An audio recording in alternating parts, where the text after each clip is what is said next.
Okay, we are starting, but All right. it's gonna ramp up. So as of right now, we're just waiting. All right. But we'll see everybody once I get see this. Okay, we're live now. So All right. Sorry. perfect. All right, yeah, we're just waiting here. Uh, Give me a second. I will stop the share screen.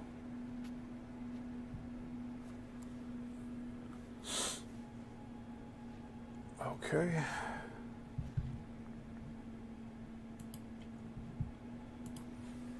So hi everyone. This is Stephen Yisel on Yissilmissil Productions channel. We um, we are live on YouTube, but we are not recording on Zoom. So give me 1 second. Recording in progress. All right. Nice. So I'll reintroduce. Hi everyone. My name is Stephen Yisel. I'm here with Tom Althouse again for our Part 11 interview on the Hmm. Yissilmissil Productions channel. And it's great to have you back here, Tom. I know we've talked more than once in the past month, and we uncovered quite a lot of new bits of information that's vital to your case. And I don't even know where to start with that. All than to just say Tom Hanks is involved big time, and uh, we found a few. We found some one of the people that's a judge that's been Hmm. a key player. So we'll Hmm. be talking a lot about that today. Yeah. But So right out of the gate, go ahead. Right out of the gate, the Tom Hanks thing is just mind blowing. yeah, so yeah, we we kind of found out that he has a production company, and he had the production company listed down on his copy of the Immortals that he tried to copyright before Tom, but he was 2 months too late. And it was around what the early '99 they tried doing Yeah. that. Right in early '99. Yeah. But Both him and Tom got it in December of '98, so he beat Tom Hanks and Wendy Wasserstein. So those are really big deals too. I mean, for you to have yours in place first before theirs, you have the entire script that's right. Right. copywritten, but Right. theirs is like 1 or 2 pages, and it says Right. so right in the copyright. And Right. what did they copyright exactly? Like, I'd like to find out. Yeah. But And we'd then to have to pay say, like yeah. $100 a pop to get these copyright things. Am Well, I guessing that right? yeah. And he says that he's ordered and commissioned by Warner Brothers as their employee for hire to steal the work, The Immortals. It's just, wow. Unbelievable. Creating a slot at the Copyright Office. Yeah. It's a blow away. Yeah, and it seems Absolute like blow away. they've done this too, even after production on Matrix and Joel Silver stuff continued to be greenlit. It's like they kept going back to the copyright office to continually copyright the Immortals like over and Hmm. over. It, Hmm. so that's another mystery we'll have to try to untangle. But it's I mean, we all know where it leads to, which is the theft of your work. So And it goes to Joel Silver saying, he's quoted as saying in articles and on set in 2003, we hope we used up the rest of the story. The goal was to use up the rest of the story. And what was the story? The Immortals. They put and they found all these different people that weren't even screenwriters. I mean, Tom Hanks isn't a screenwriter. no, And they list him as commissioned in order to write the Immortals. It's just you couldn't get better than that. No wonder Kate Chilton, the one that orchestrated all of this, is on the run. She was the lady that was on set in 2003, senior litigator at Warner Brothers. After being just a clerk or associate for years at other firms, she suddenly bumps up to top position for the theft. Just like the Wachowskis failed at everything they do, they're put in top position to steal the work. Just like Sophia Stewart's brought out of USC after failing at everything to be the first claimant for the work. Just like Tom Hanks is then given it when he's not even a writer. So it's just like this whole hodgepodge of stupidity where they put this thing that's so telling in place. And then Kate Chilton is the one that showed up at my deposition. She's the one that testified against me in this thrown case. She's the one that goes to Netflix to launder through Netflix when Joe Silver goes Oliver Carbon. And the Wachowskis defendants also do Sense8. She covers for them there. Then she becomes at Superior Court judge, where you pointed out that she didn't even have an election. They suspended the elections and just put her back in. Yeah, So it's that like, was pretty for wild the to theft. see. Yeah, And I think it was like 2020, so perfect timing. yeah, right in time. And then she does this cover article, which is really interesting, which is shown to me. Mom sent me this. In May 7, 2019, she does this whole thing to cover her butt to say that anytime you stipulate that a trial that a court thing can go forward, if you stipulate they can go forward after latches are lost and run out, then those latches run again. It's like, why is she putting this? The only article you can really find on her, and she only shows this one face picture. She's basically disappearing for the web. So she's trying to close the door behind her. This is called the Daily Journal. It's from Los Angeles and San Francisco, and it's a perspective. It's a cover article to make sure that when she's running for the hills here, she's saying, "You can't do latches on me. You're going to be struck by the death knell of latches. So the clock ran out on you, Tom. You can't do anything, and I'm going to get free here." That's the whole purpose of this article. Unbelievable. And so it looks like a pamphlet. Was that like just locally distributed in San Francisco? San Francisco, Los Angeles, and San Francisco. www.dailyjournal.com. It's like a little. It looks like a little cover your butt thing, where they get this little laundering device. Yeah, So it's a little part of the instructions for toilet paper and a laundering machine of the intellectual property theft. It's like those independent newspapers that were circulating around election time. Put something on record. Put something down on record. Create your own record source. Yeah, it's a journal. Very interesting. Very interesting. Last thing she does. Yeah. Were you able to find that letter that she allegedly sent to Sophia Stewart? Well, that's a topic that I can't really discuss right now. Okay, sorry about that. But I can tell you, we found all the references to it too, right? Okay. We found those references, so we're in good shape. But an interesting thing that they are trying to cover that up. Yeah. Yeah, there was. So I mean, we were doing a little digging around last week for Tom Hanks, firstly, with this copyright stuff, and then Kate Shilton as well. But we found stuff on her. My God. Excellent. Yeah, because I mean, it was a pretty time sensitive day to get information before it was scrubbed off the net. So right. I think we got a majority of what we needed. But I can't discuss everything we got. Yeah, we'll move on. We got them. But awesome. I can't say much more of that. Yeah, go ahead. Yeah, so I mean, we've been trying to figure out like how is Tom Hanks involved? Like, we already know he's friends with Larry and Andy, and as we dug further into it, we found that he basically tried to like say that he wrote the Immortals. Yes, like a certificate of authorship of 3 pages, certificate of authorship.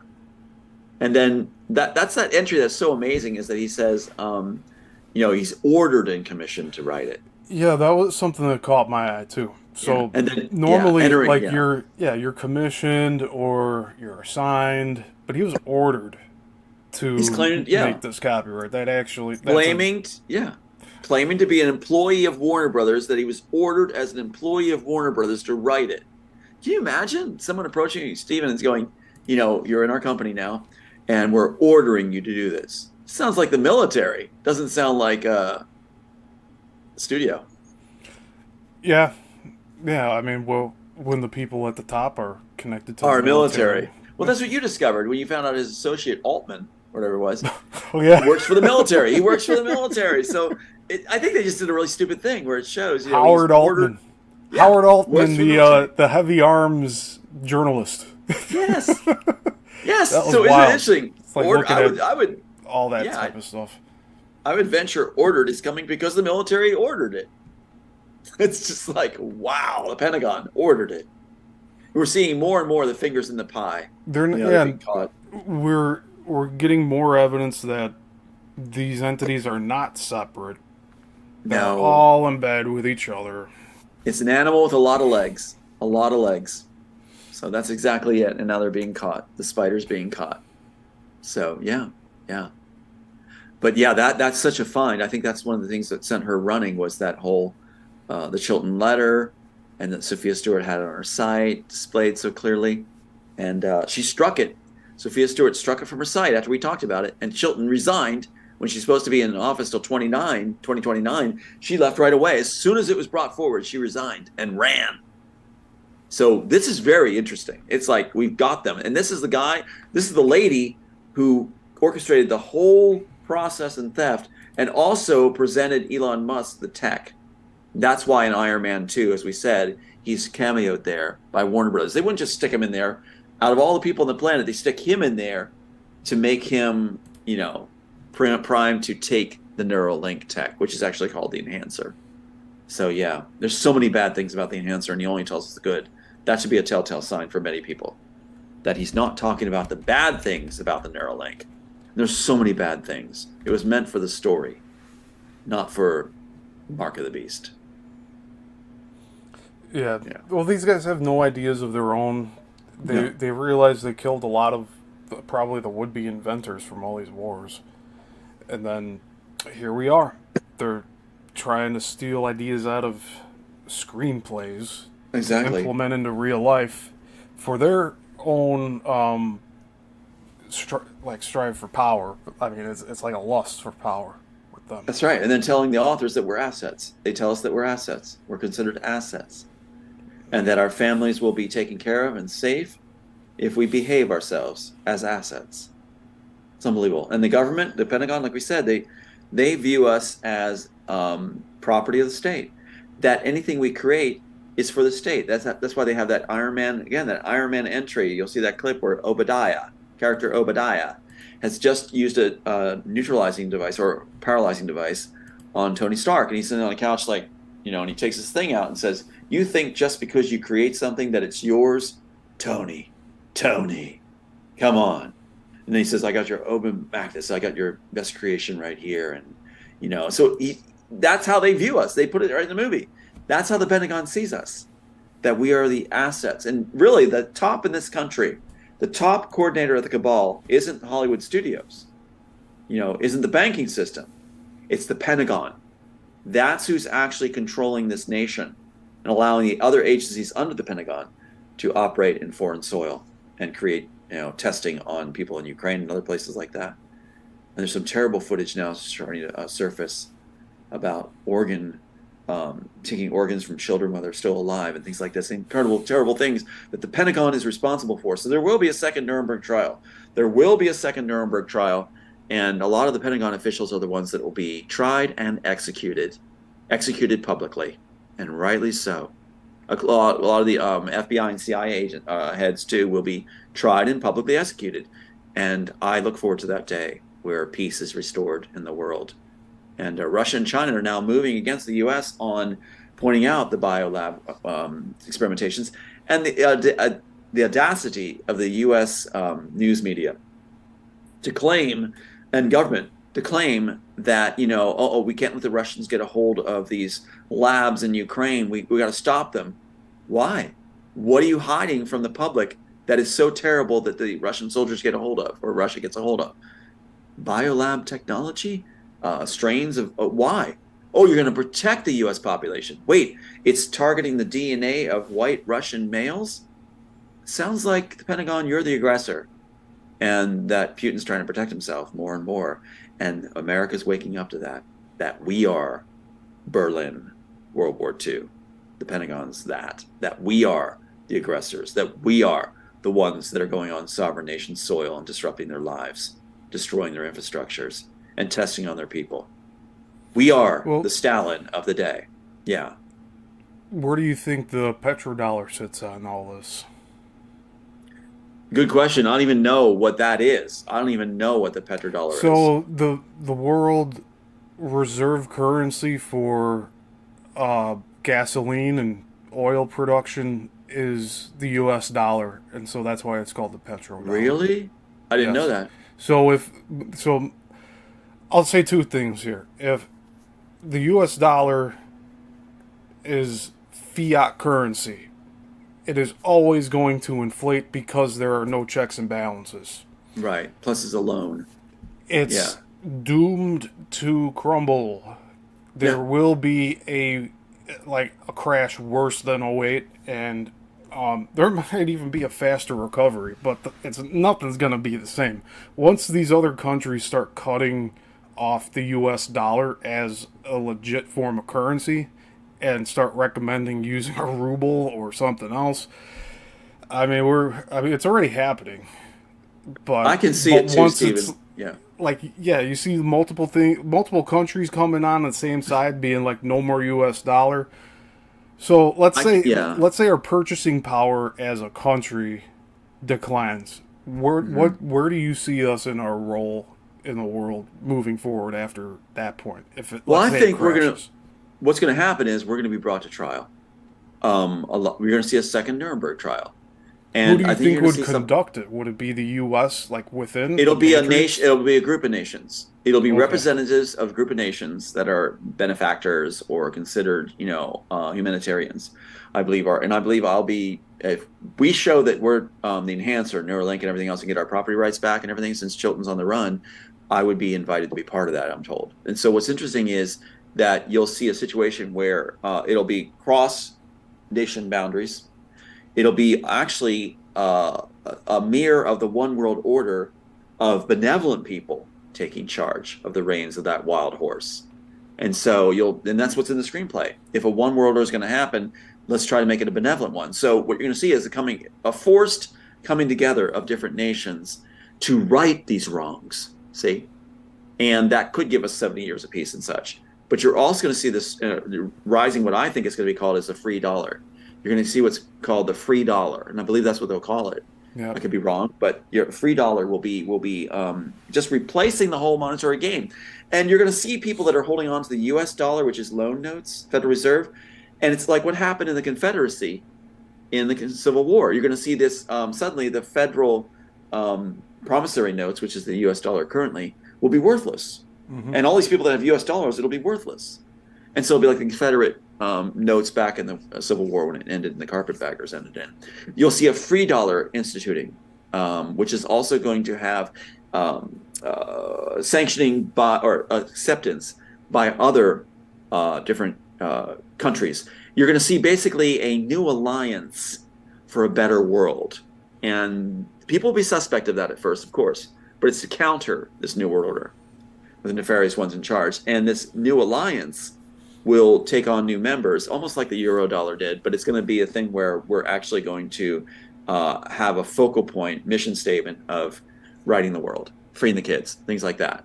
So it'll be mainly fostered and shepherded by artists, visionaries, actual inventors, not the ones that are the faux ones like Elon Musk claiming their work, but actually the real people claiming their rights. And you'll see also an insurgency of or resurrection of court cases where all these stifling measures will be removed, and it'll be about bringing forward the truth and healing. So you'll have court cases not controlled by the cabal anymore, where it'll be freed up on statutes and everything to help our world heal and reset and actually get to the bottom of what the truth actually is, not gamemanship. So that's going to scare the trash out the other side. Their attorneys will lose power. They'll be neutered. And you'll see a whole new bringing forward of cases, which also work with the algorithms of using the net and drawing actual conclusions from gathering instantly all this information off the net and buried items off the dark web. You're going to see cases rerouted, reinvented, and redefined, and decisions. So yeah, Yeah, I think that the analytics, everything on the internet, like, we are not as connected as we should be. mm-hmm. We'd be blown away if all of these restrictions were ever taken off, and the immediacy of sharing of information that would happen thereafter. It'd That's probably what's coming. crash the internet at first, but Well, that's what's coming. That's what's coming. So they know it's coming. The agencies know it's coming. That's why they declassified all these documents, including World War II. Now we know, and this is so wild because the screenplay got it right. Now we know that the CIA and the FBI and the Pentagon knew exactly where Hitler was, and that what we predicted, that he left for Bavaria. He had his total structure up in the Bavarian Alps, all set for him. He wouldn't just let that go. And so he went there, and there was the route through Italy done by the Catholic Church and the Red Cross. And we now know from all these classified documents now being revealed that the FBI and CIA knows where Hitler was exploiting our Operation Paperclip much more than just Brahm and the rest for the rockets. They were actually seeing with the Vatican, determining that to defeat communism, we needed the fascists. So Hitler was allowed to live. That's all out in the documents now. They knew exactly where he was. So now they release this documentary, right? They release this documentary showing all this, and we're supposed to, like Sound of Freedom, we're supposed to believe that the agencies are good guys in this documentary. No, it's very clear that they're releasing these information that says we knew. And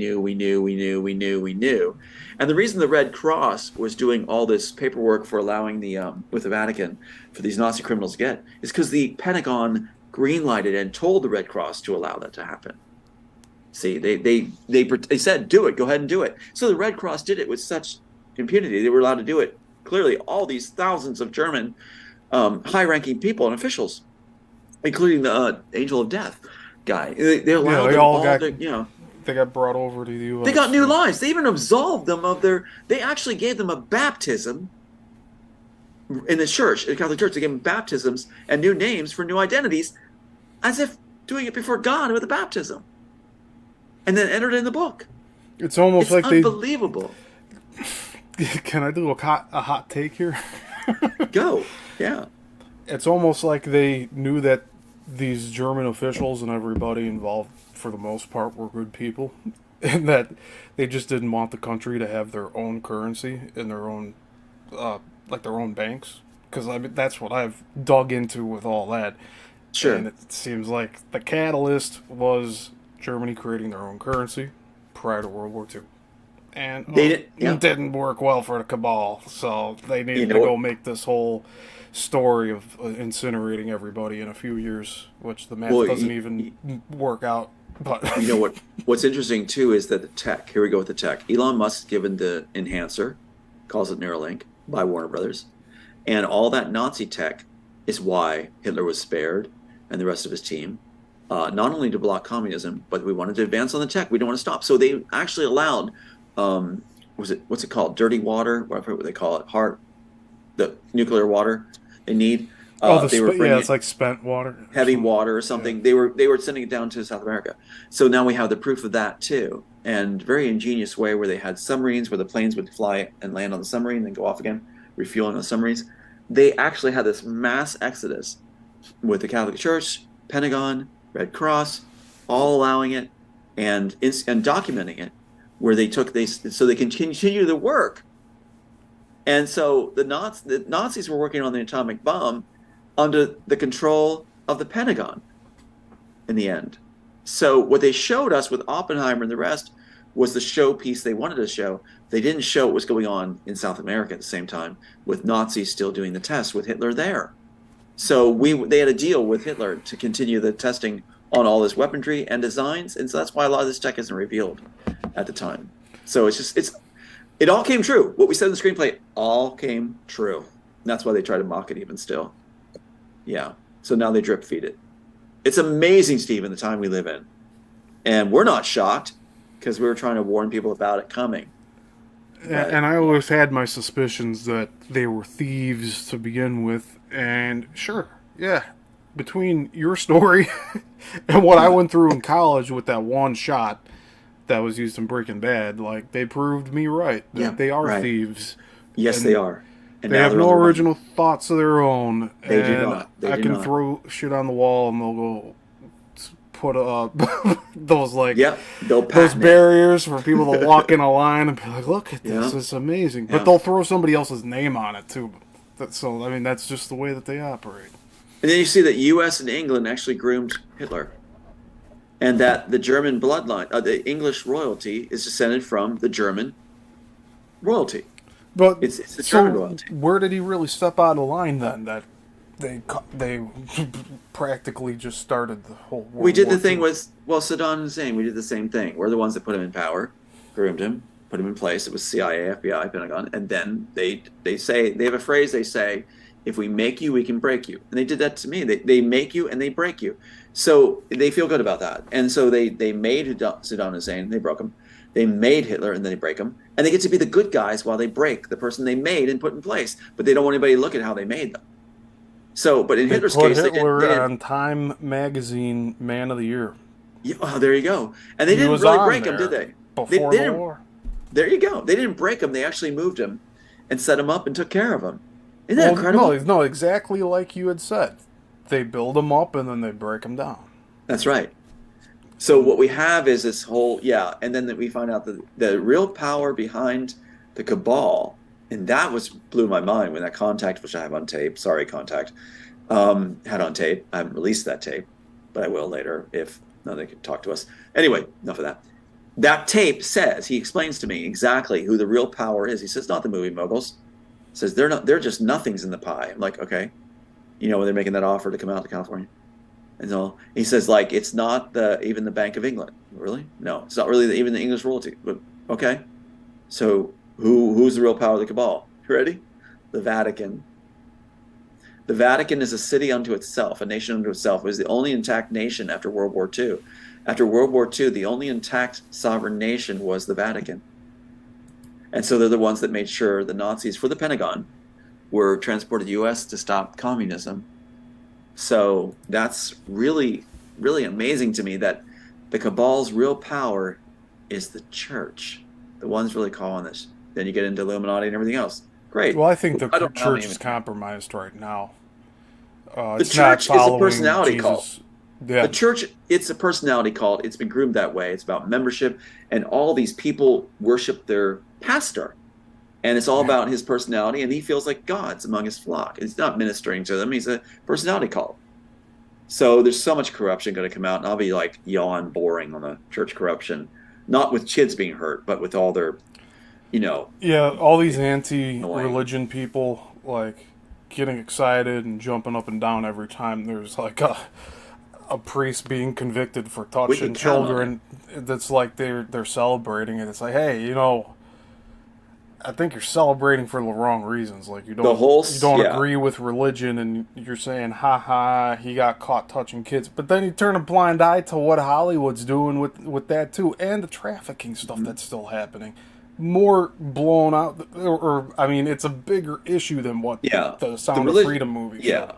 Oh So- God, yeah. Sound of Freedom. I can't stand that movie. Like what they did was just they covered for the agencies. They covered for the agencies and said it's other people, other places. No, it's this country that does the worst trafficking. And Sound of Freedom was a cover for the FBI and CIA when they're getting caught for child trafficking. So what if a these disservice. people really, like the actors and Mel Gibson, if they really cared about all this crap, like they'd be on this 24/7. They'd be on it. That's It what wouldn't just be That's what I've been saying. They've PR been saying- for a movie release. they would be saying there's so much more need to be done. Let us help other people. Let's get other movies out there. Let's get so much more. We just scratched the surface. That's what they'd be saying. They would be should have going just like, launched a whole documentary, like the release of Sound of Freedom and us uncovering more children that went missing, or something. it's exactly like what was predicted. What predicted was the agency were going to release a couple kids and then say that, look, we did this. I said that they wouldn't be going for the masses of kids. They just released a couple to cover themselves. And that it would, like, we're heroes. That's exactly what that piece tries to do. And then people are supposed to go, well, it does some good. It touches upon it shuts down the solving of the problem by stopping other people from doing it, basically, because they're arguing that they're the ones that did it first and that's it. We're the good guys, and they're trying to get this hero worship. So it's very, very frustrating. But I'll tell you, the whole church system is diseased. It really is diseased. It turned into a personality cult. And what's going to happen is, like in the screenplay, it talks about a remnant coming. People are actually cool Christians, cool believers of different faiths are going to come together. And they're supposed to go like, oh, that's one world order church. No, they're going to have people actually resurrecting the idea of just pure faith in God. And it's going to be amazing. Absolutely amazing. Apart from all this you won't have personality cults. You'll have pastors to get up there to preach to ministers of their flock and not be about all them, and try to be ooey worshipped. So it's going to be actual ministering to people where you're going to see humility in these pastors. That's going to be a refreshing sight, refreshing sight.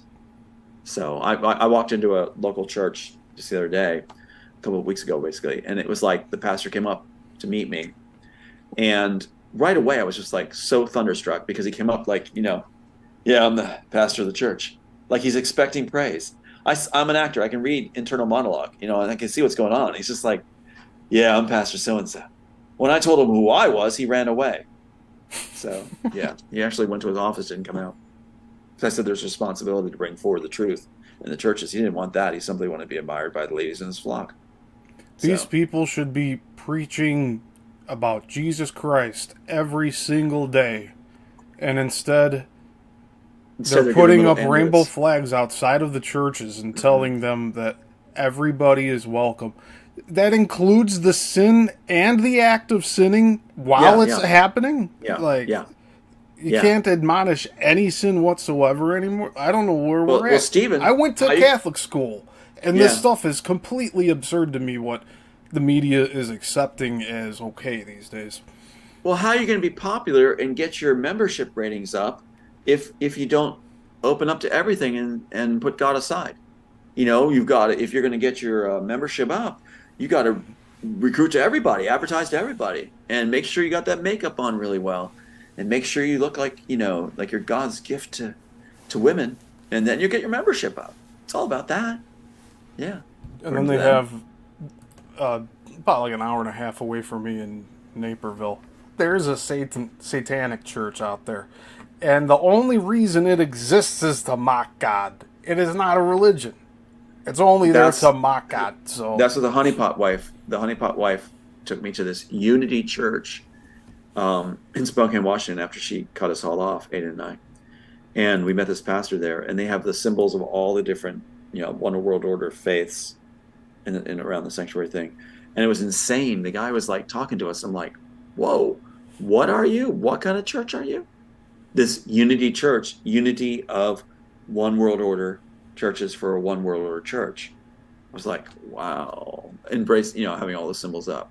I was like, I could see okay. how this could sneak up on the normal individual too.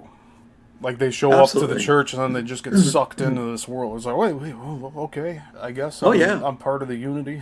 Like, right? Oh, you walk in it. You're right. You walk in. It's clean and it's pretty and it's very up to date. And you look in the sanctuary and there's a place for the music ministry and there's all the symbols around you. All those symbols around you. So you can put satanic symbols in the church worship center, the church itself, in really beautiful ways. And yeah, it gets by. Gets by. Yeah. I don't know. There's so much going on. There's so much going on. But what we discovered with Tom Hanks, though, back to that, we've Yeah, got Chilton on the run. We've got him on the run. The Cabal's top architects are on the run right now. And that goes back to the whole idea of the screenplay is what they were afraid of because that actually brought them all together to steal it. And now they don't know what to do. They don't know what to do. They don't know how to stop it.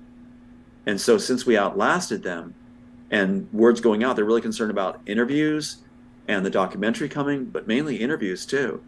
That's why Kate Chilton's on the run. That's why she's fleeing, because she's caught, and they're doing everything they can to close the door behind them and try to shut it all down. But nothing's stopping it. Nothing's stopping us. We're going to doggedly stay on their trail and not cease. So, like I got 4 interviews today with you. 4 interviews I have today.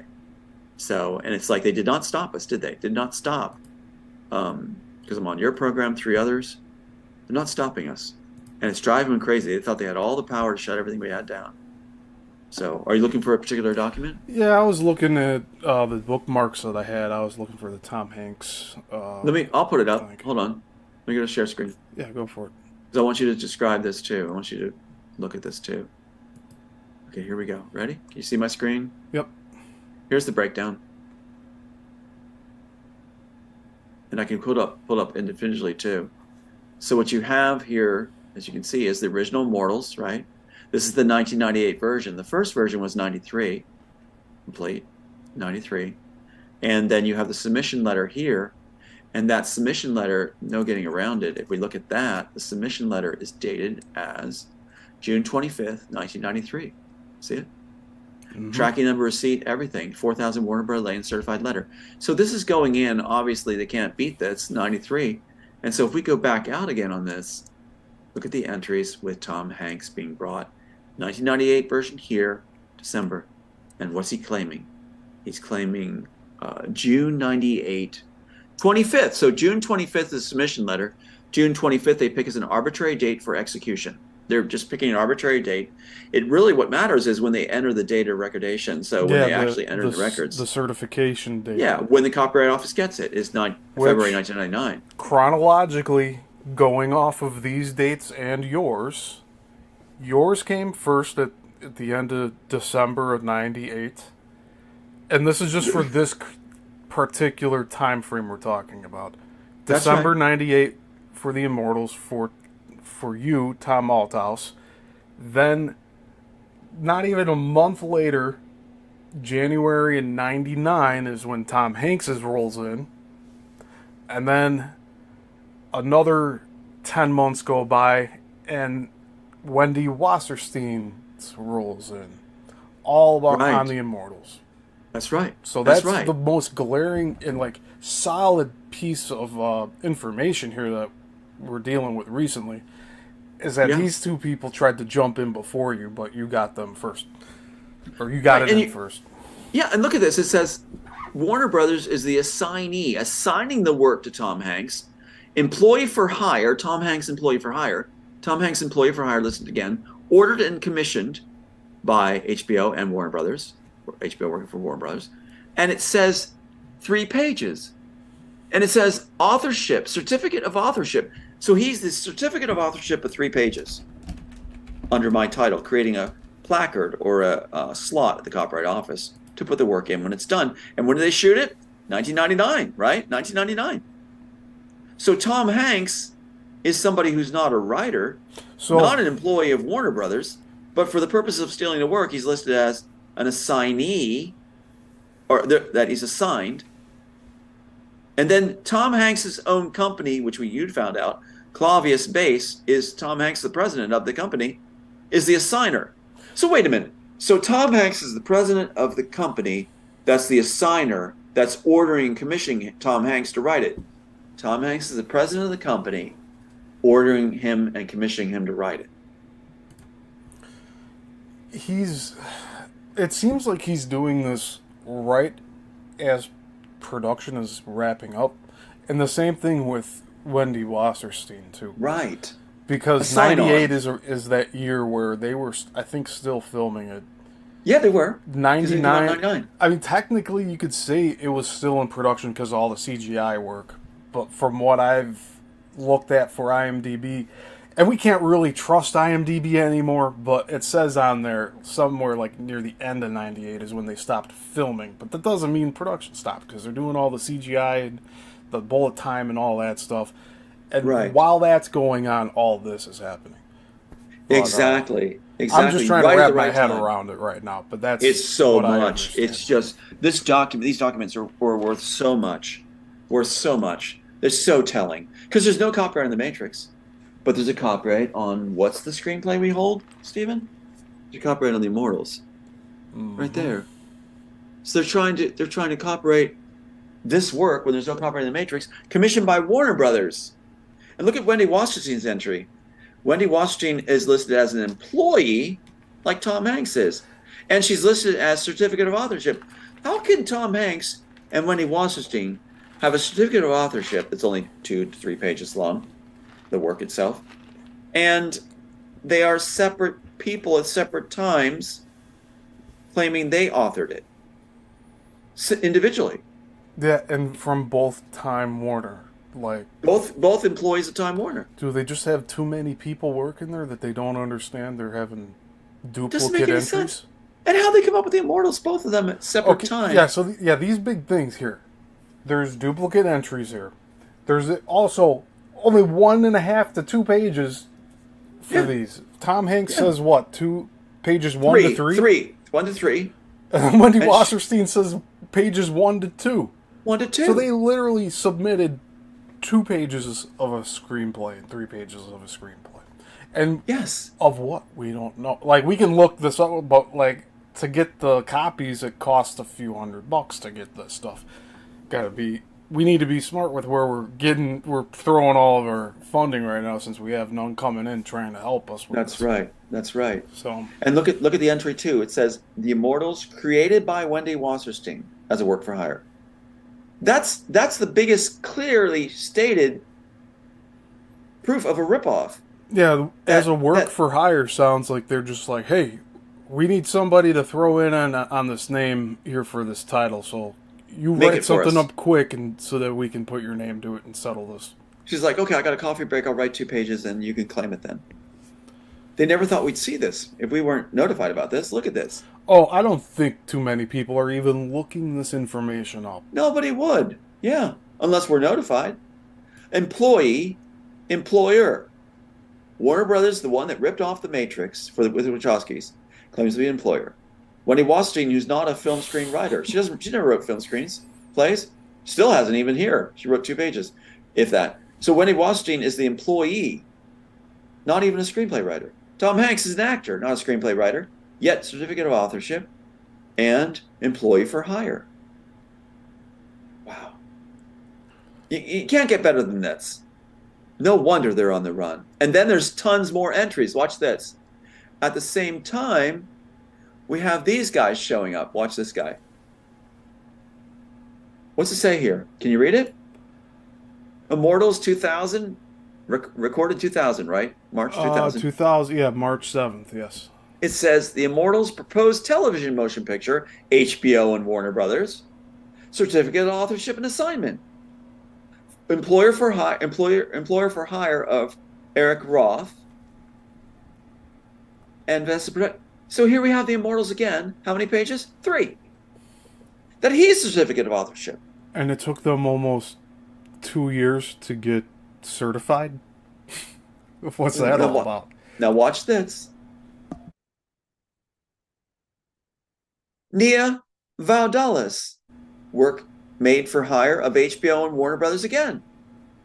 And how many pages? 5. Get industrious. 2000, March 2000. This is March 2000. So Eric Roth is March 2007, March 7th, 2000.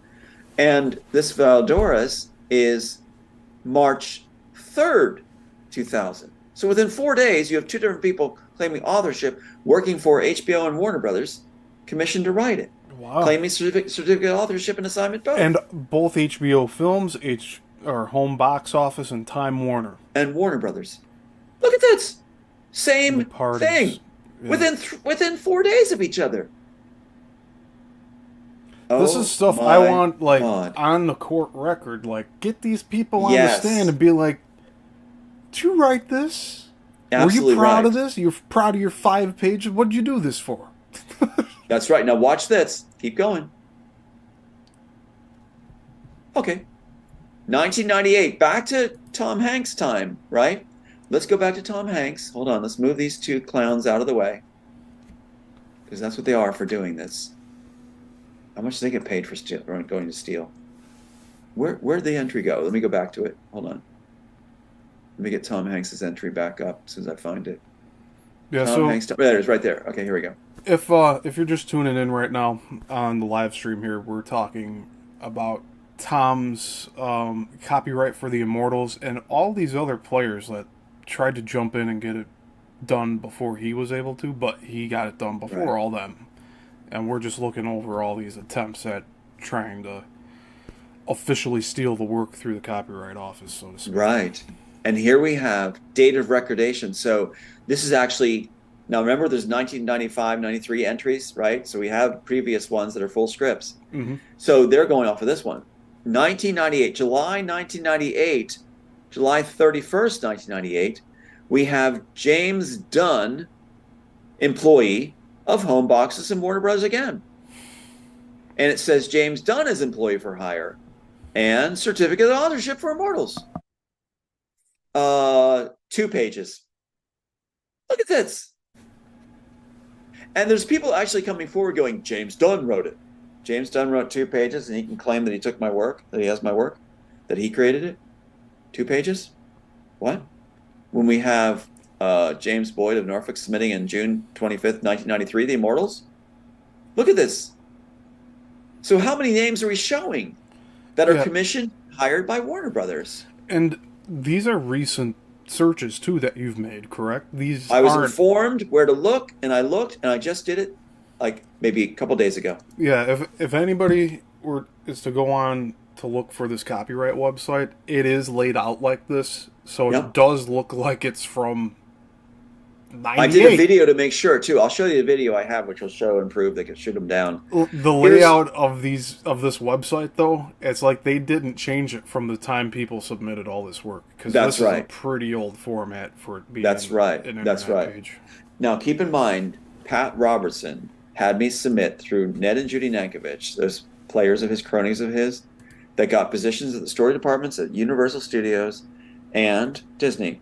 So here we have an entry Universal Pictures want to cash in. So we have Justin John Stanley and Michael Januscu listed as Immortals, them, and it says Universal Pictures, right? You want it in. Short form option, The Immortals by 1 page. Short form option, 1 page, claiming The Immortals. Remember creating slots? Universal wants their in there. Want to get in there? So this is done in 2000, April 2000. So We go back to these other where ones. does it say short form option on there? Right here under notes. Okay. Sorry, I See didn't it? catch that. So Yep. that's all right. So we have, wow, that's crazy. 2004, April 17. This one's March 3rd with Nia Valdoz's 2000. And then this one is 2000, March 7th.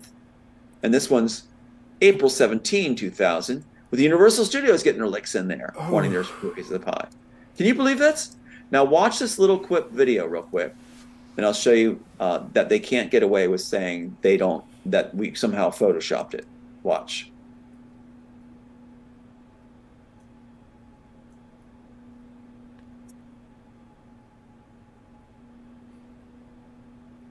So this is you filming your screen. Making a proof of it. Yep.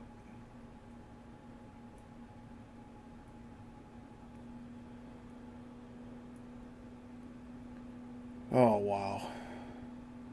Why are there so many titles? Look at them all. They want to create slots. Now watch the proof.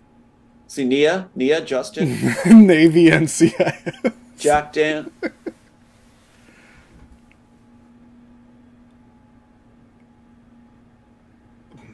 Okay, so this is something we found out. If you can pause right here. Yeah. Now watch this. You go to print format. There it is. So it says Tom Hanks is employee for hire Yeah. of Clavius Base. And we looked up He's the- Clavius Base. He's the president of that He's the company. president, right? He's the president of the company. She's like, See how they can't get around it? I They can't hired say myself to Yeah, go yeah. publish this copyright. To Photoshop. say I made the ordered. Immortals. I ordered and commissioned myself. Yeah. That word He's an order idiot. on this thing's kind of Idiot. suspect. Now see how they can't get around this? You can't Photoshop this, can you? Nope. That's And why I'm with making it it being shaky too. Is the Copyright Office known for scrubbing records? I mean, they would have done this. They would have gotten rid of all this already if they did, right? Now look at this. We go. Yeah, look. We go to Wendy Washington now. See, not photoshopped. And how did she get hooked into all this? How do you think she... Yes, Zionist Hollywood brought in a Jewish playwright, and she bit for it. She did it. Shame on her. What's she up to today? She's dead. Oh. Well, hope she's resting well. I hope she made her right choice, right?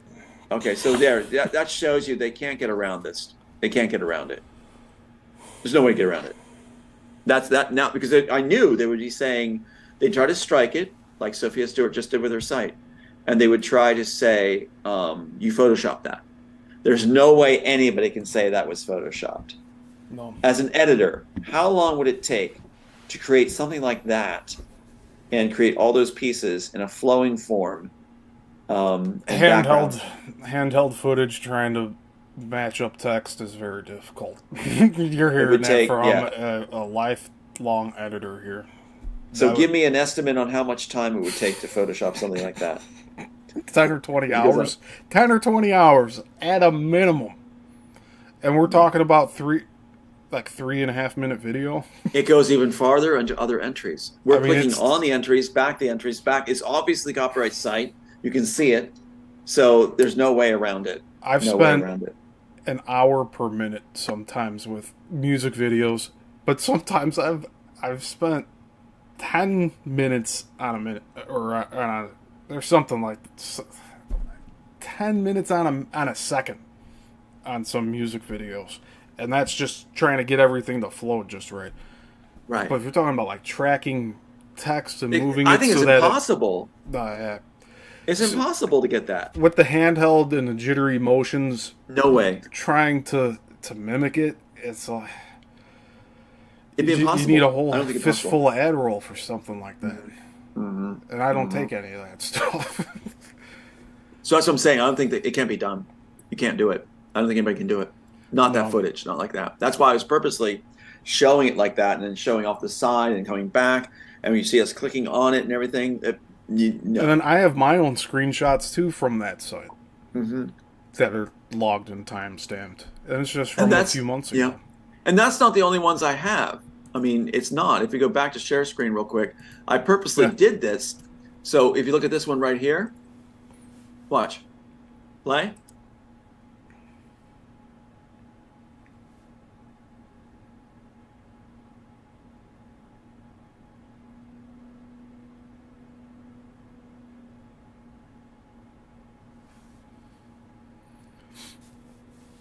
Yeah, I think the biggest issue would be tracking with the text on the image Yeah. to fake Impossible. Yeah. Impossible.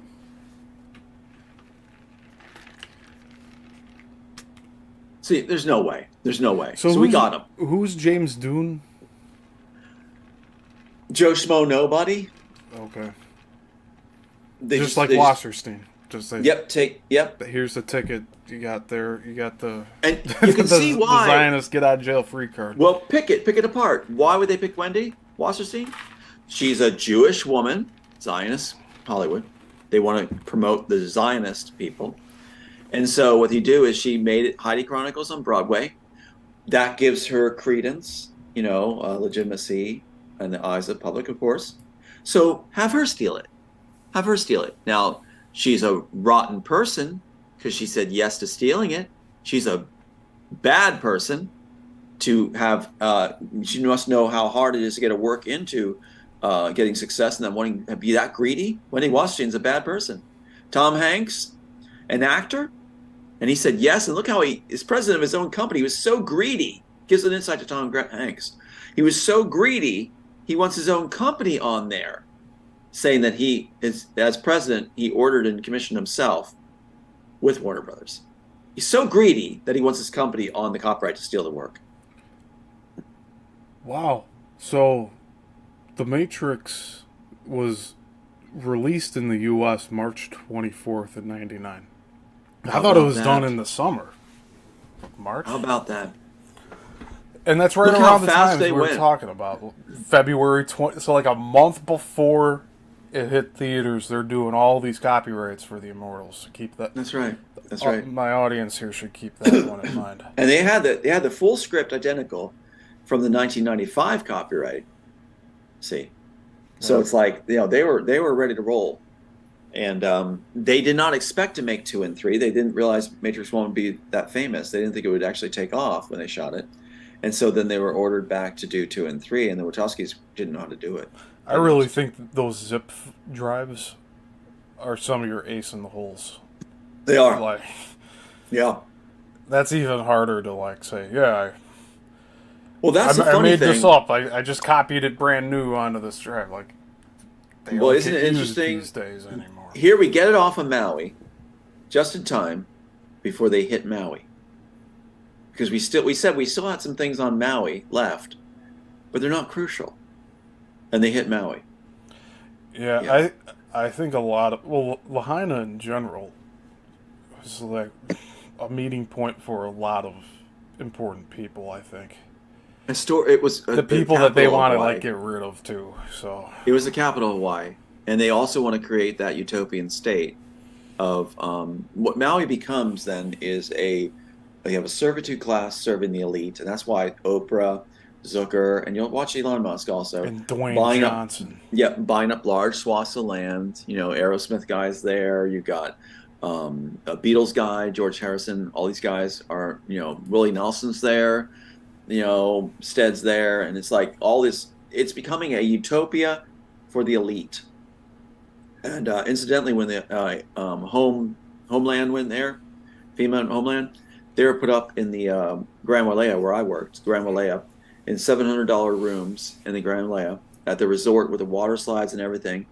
And that's on the other side of the island. They're not set up like in a MASH situation, MASH unit at Lahaina where they need to be put on the ground. They're set up in the other side of the island, living the high life in $700 rooms, being catered to with these water slides and water park.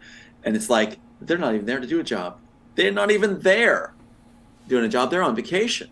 They have to be on site though, so they can say they were there. What a cushy job they've got. So you got the order of events here over let's say the past year. All You right. got the zip drives from Maui. Yeah, right here. I'll hold them up. So, Then a few months ago, I was contacted about. okay, 1 second. Let me get this. My headphones are sliding. Oh yeah, no worries. That's. Look at that. And you even have the date written on that. Yep, it's timestamped. 11/195. Like you can't get Time- past that. Timestamped. Wait. Also, this. Look at these. These are fun. Sweet. This is the original final draft too. You see, like We I got always that Yep. brings me some pleasure seeing that old tech. Yeah, we got the original Brother word processor that the Matrix story was created on. These tapes are golden too. And one of these tapes right here is, oh my God, these are the whole thing in it. You're going to hear more about a guy named Paul Mansheim is the one that worked with the FBI to try to put me away for life. And it's killer because this whole thing right here is where he tries to get me to be put away with a 302, working for the FBI. Oh, And wow. Pat Robertson, working for Pat Robertson. And what you hear is he had a letter of instruction and everything.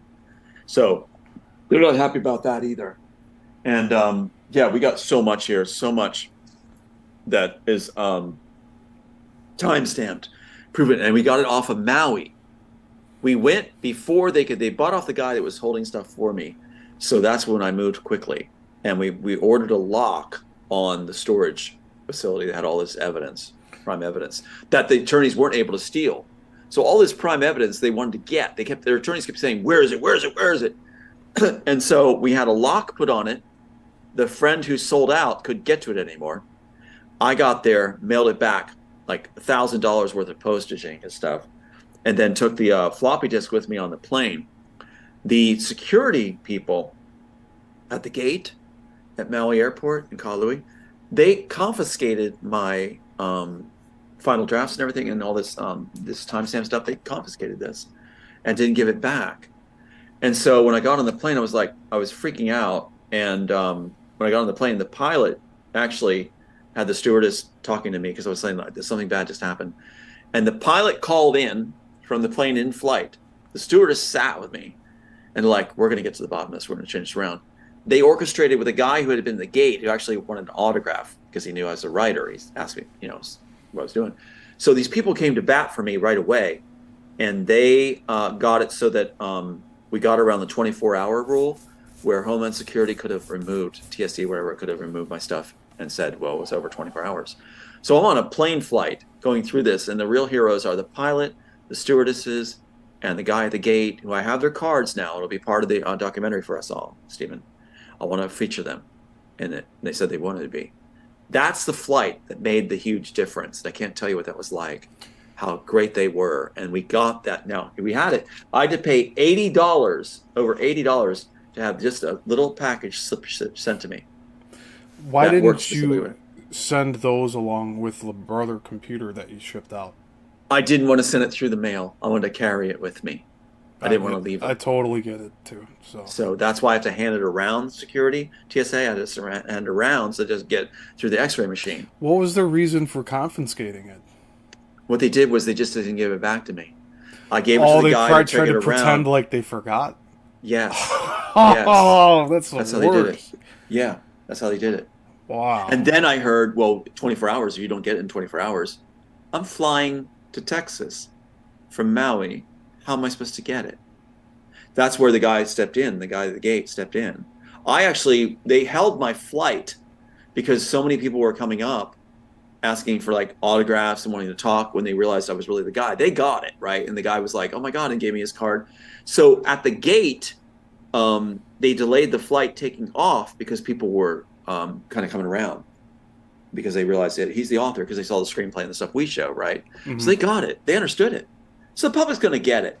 It's like at depositions with Kate Chilton there, right? The main player who's on the run. The court reporter and the stenographer actually came up halfway during my deposition, 7.5 hours long. And I said, that must have been really boring hearing all this. And they said, no, it's fascinating. It's an honor to meet you. Shook my hand, showing us that we would win that thing if it came before a jury. That's why they had to have Rankin, the guy with the suspended license that they provided, run the statutes out. That's why when he was fired, we just fired him. That's why he says, and I have the email for you now to show you, that he allowed them to proceed to summary judgment with a phone call acting as the meeting. Half hour after he's fired, he allowed them to proceed to summary judgment without objection. This is really the case. Big guy. So, user Big Island Beach says, "Aloha, Tom." Yeah. Thank you. So yeah, there's some real heroes on Maui. There's some real heroes in Hawaii, and it's interesting because Keanu Reeves hails from there. My boy was born there. Papa K, Big Island guy. You probably know Papa K was an elder, very revered elder, and he's the one that gave my son his middle name, Kamako Ohalani. So I'm very much attached to Hawaii, and it's interesting that you have two figures, Keanu Reeves and myself, centered in Hawaii, battling this out. So bless Hawaii. And they're actually subjugating Hawaii now with this euthanasia law. The attorney who threw my case then became rich off of doing lawsuits where he's protecting the death coaches in Hawaii for euthanasia. They allow people to take their life with assisted suicide. And he's making a profit off that. It's, again, taking the land from Native Hawaiians. They're taking the land from indigenous Native Hawaiians. They're doing that in Canada, too. So yes, they are. But get this. Both taking the land and the euthanasia. Well, that's what happens. The death coaches somehow weasel in and talk these people who, instead of passing the inheritance to their children, right, keeping the sacred land in Hawaii, they talk them into giving the inheritance to the death coaches. That's just incredible. That's what Tony Rankin's protecting, is their rights to take the land from the indigenous people by allowing them to assist in commit suicide. Think of it. It's unbelievable. It's unbelievable. They don't want us having multi-generational wealth. They want everybody to start from scratch. That's why my sons are dead. That's why sons of Hawaii are dying. And that's why the children are missing in Maui. And that's why my sons were murdered, is they don't want, like you just said, the generational, like in my case, intellectual property, in their case, the land that they want to turn into Maui into a service state, a model state of what's going to be the one world order. The elite being served by a few that are left alive to serve them as a service class. That's what's happening. It's that bad. And Maui's the first model. They want us to entertain them. I'd like to see Maui get their rights back. Hawaiians I hope get their they rights do. back. They're fighting in their public court for it. Strong people. Like, they've been doing this for years, and they're like, hey, wildfire or not, we're still talking about our land rights, and we're not going to let you build here. I've been part of the Hawaiian Nation sites and things like that. I was invited in, and it's like, I'm going to continue the fight, and by getting my work back, I can help brothers and sisters get their stuff back. Yeah, so thank you back. We're going to get it solidified and documented into a visual format so that it can't be refuted. All this information, just like you showed today, knocks it out of the park. You don't even need anything else from 2000 to now, because you got everything from the 90s, which is the most important in my opinion. But they continually try to abuse you and break you down up till today, and that's the bigger topic too. That can't be forgotten. They are relentless in trying to break you down. Look what happened to Dennis Quaid. What they did to him. Did I say his name right? He came Dennis out or with a Randy? very Because I know we talked about Randy before. Randy. I'm sorry, Randy. So Randy comes out with a very eloquent speech about what's going on, and you can see he's genuine. He's moved about the loss of his friends that he loved in the industry and everything. He's talking about what's going on, exactly what happened to me, and then they break him. They drive him nuts. That's part of the plan. Wear you down, wear you down, wear you down, right? And they broke him. And I'm affected by what they did to me for sure, but they didn't break me. And that's why Kate Chilton is on the run right now. That's why she became Superior Court judge. Out of being a nothing. So look at her trail, right? I mean, can I just share screen one more time? Yeah, go for it. Let's look one more time. So let's go to Kate Chilton real quick. Oh, where'd she go? Right here. So let's call her up. I can't stand it. This is the only face you're going to find online when she was bragging about being part of the LGBT community as an attorney or judge. So watch this now. Let's pull this up. So in the comments, we got a few more people. Hi, Julie Q. Wayseer. Big Island Beach said that Theater Maui did not burn. Of course. Yeah. And they said typical. So you both that's have the same exactly response. right. The theater on Maui is connected to Disney and also connected. There's a place called MAPA, Maui Academy of Performing Arts, which is a pedophile ring. I worked there for 5 years. It is a pedophile ring where they allow pedophiles to continue to work on the children, and it is a blight in the culture. It is run by Hollies that are just totally off for themselves. David Johnson is Mom Pop Shop, which is just totally off for themselves. They need to shut down Maui Academy of Performing Arts. He was actually the one that was shielded by my godfather, the Italian mafia guy, who really? was umbrella over him. Yeah, who's Aiden's godfather. And so Maui Academy of Performing Arts needs to be stopped as a pedophile ring, and with the agenda to shut down. They won't do Hawaiian type material because they are catering to the white overlords, basically. So that's a bad situation right there, and boy they sell out. But anyway, so look at this person right here. Here's Kate Chilton. Notice in 1985 to 90, right here, I'll just move the cursor. She's an associate for 2 years. Then she's an associate for 6 more years, if I'm not mistaken. See that? Mm-hmm. In 93, when I submit in 93, remember the submission letter? Yes. We see it right here, the submission letter 93. She becomes the failure who becomes in charge. Like Wachowski's failed at what they did. Sophia Stewart failed at what they did. Elon Musk failed at what he did. He was like you were pointing out, he was going to go bankrupt, he was going to be cut off, and then they swoop in and save him and give him position to act as a theft person for the Neuralink. He's not an inventor, he's an acquirer, like you said with Harvey Joel Weinstein. Silver. Joel Silver, yeah. Joel Silver, I don't make art, I acquire art. Yeah, that's what he is. I mean, so you could take that quote and just put Elon Musk at the end and no one would know the difference. That's right? Well, that's the thing too, like we said. Here's Elon Musk saying now, everything like myself. He's claiming when I was 5 years old or 6 years old, soft music playing in the background, like I said, soft music on his little documentary thing. When I was 5 and 6 years old, I couldn't stop the flow of ideas. They just wouldn't stop it. And I couldn't stop the flow of ideas, and people didn't realize I was an outsider in school. Yes, Tom Althouse was an outsider in school at 5, 6 years old. He was couldn't stop the ideas. And so Tom Althouse wrote them down and his notebooks full of them, inventions, music, you name it. Elon Musk, where's yours? Because if you are getting what you're claiming now, what I had, you create a volume of material. Where's your volume of material? Besides Neuralink stolen from this work. Very important piece. He's a shill. And this is the lady that put him in charge. And look at this. In 1993, when we showed that, James Boyd is submitting my work in 93, she becomes suddenly from associate, long-term associate, like the British Navy, where you have somebody who's like never moving up lieutenant. Yeah. Beyond it. Suddenly she's vice president, senior litigation counsel. For 24 years. How'd you move from associate to that? 24 years, vice president. And in 2017, the honeypot wife has left us. We're broken. We're destroyed. So she becomes director of content litigation for Netflix, where they launder the work. The defendants with the thrown case all launder the work through Netflix. So she goes and is director of content litigation. So in short answer, she was on Tom Watch this whole time. Just all the time. Like you were one of her assigned projects to. The only one. Tom Althouse was her career. Just like Wachowski's career is made off of Tom Althouse. Just like Elon Musk's career is made off of Tom Althouse's tech. And like Stanley Collins, Tony Stark, yeah.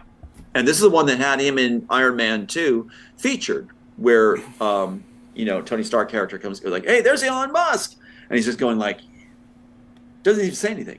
It's simply to present him to the public, so then they can give him the tech.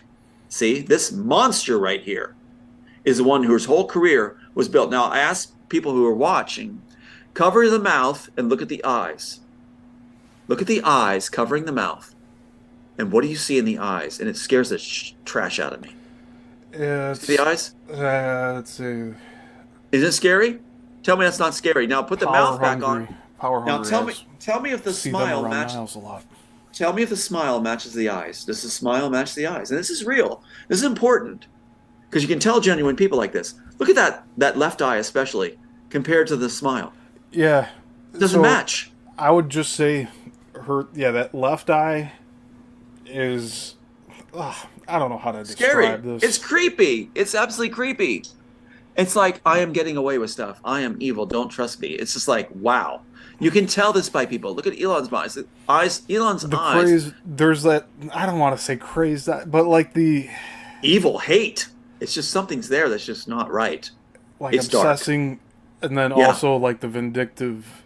Don't you cross me. Yeah. That's in the other eye. I get that. Very subtle things with body language, but... very subtle. But Elon Musk can't even find anything else on this woman because she cleaned herself up. They cleaned the trail. Well. That's exactly right. And then she becomes what?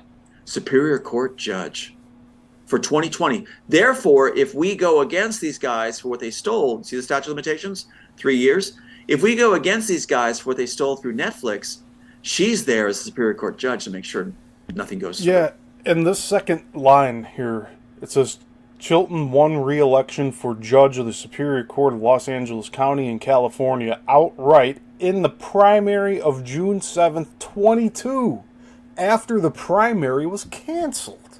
That's right. She's appointed by the governor instead, who then gets a payoff. Isn't that incredible? They're so stupid on their trail, but they don't think anybody can do anything about it.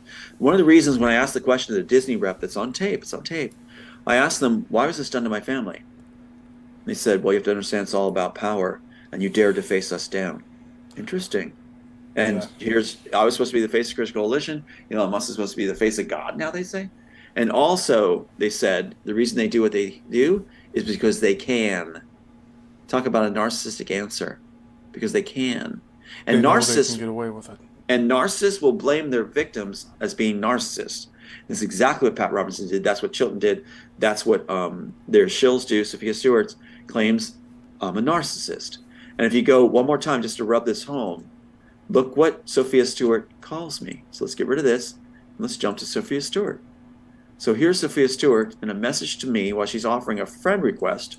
At the same time, on the side, she's writing a message that's sent to me by one of her friends. That Thomas, me, is not seeking justice, just pure ego and publicity. No thanks. While she's sending me a friend request. Then it says, you or Thomas will never accomplish anything. He is just a footnote, nothing else. You teamed up with a loser from a cult. Here, okay, egomaniac, right, is what she says. Look at her company name. Owner, writer, producer, All Eyes on Me, Incorporated. That can't get any more egotistical than that. A narcissist with a flamed ego calling an innocent person narcissist. That's how they do it. Yeah. And that picture here on this right is my mom, and she's descended from Swiss royalty. So we're the top of the bloodline in Cabal. Swiss royalty is considered the very top of the bloodlines, even beyond the Germans and the English. So Swiss royalty. That's why they're trying to flood that country with migrants, correct? Exactly. The Swiss Guard stamp them out. Is the Vatican, top in all this, has Swiss Guard. So I think everything starts to line up when you look at it. Illuminati, you can bet the Swiss are all over that. All right, screen share time for me. I like we're like tag teaming on this. Yeah. So I have, let's see, this screen right here. So something that caught my eye is that they have 22 filming locations for the original Matrix. Well, you go down to the third before last, and it says Disney Studios, Sydney, Australia. Brings it all together. So if you think that is so important, they're oh my god, they're not separate. Warner Brothers is not separate from Disney. Get a screenshot if you haven't already. Get a screenshot of that. Yeah, I'll do that. It's very important. And who does Pat Robertson send the work to through Ned and Judy Yankovic? Disney and Universal it says Studios. they started production in '94. Your original stuff is from '93. And when Joel Silver says he first submitted the work in '94, after I submitted in '93, but he says he doesn't get it from the Wachowskis till '95. He says it very well could have been compiled off of what Silver said about that. And as you said, 1998 is when they bring in Tom Hanks and claim it's Tom Hanks and Marty Wasserstein, tag them on at the end. I didn't know there were more. There's more Disney. Yeah, more Disneys. Yeah, Disney Studios. It just keeps going. And then stage 4, right here. The bullet time scenes they were shot on Disney property. They like that. Because my work talked about that very thing. Oh my God. We're just finding out more and more every time we talk. That's why she's on the run. She's on the run because we got it all. And that's why her last bastion of hope is saying statute of limitations. And you'll hear, like I was blindsided by this one group. His name's Johnny Cicero or whatever.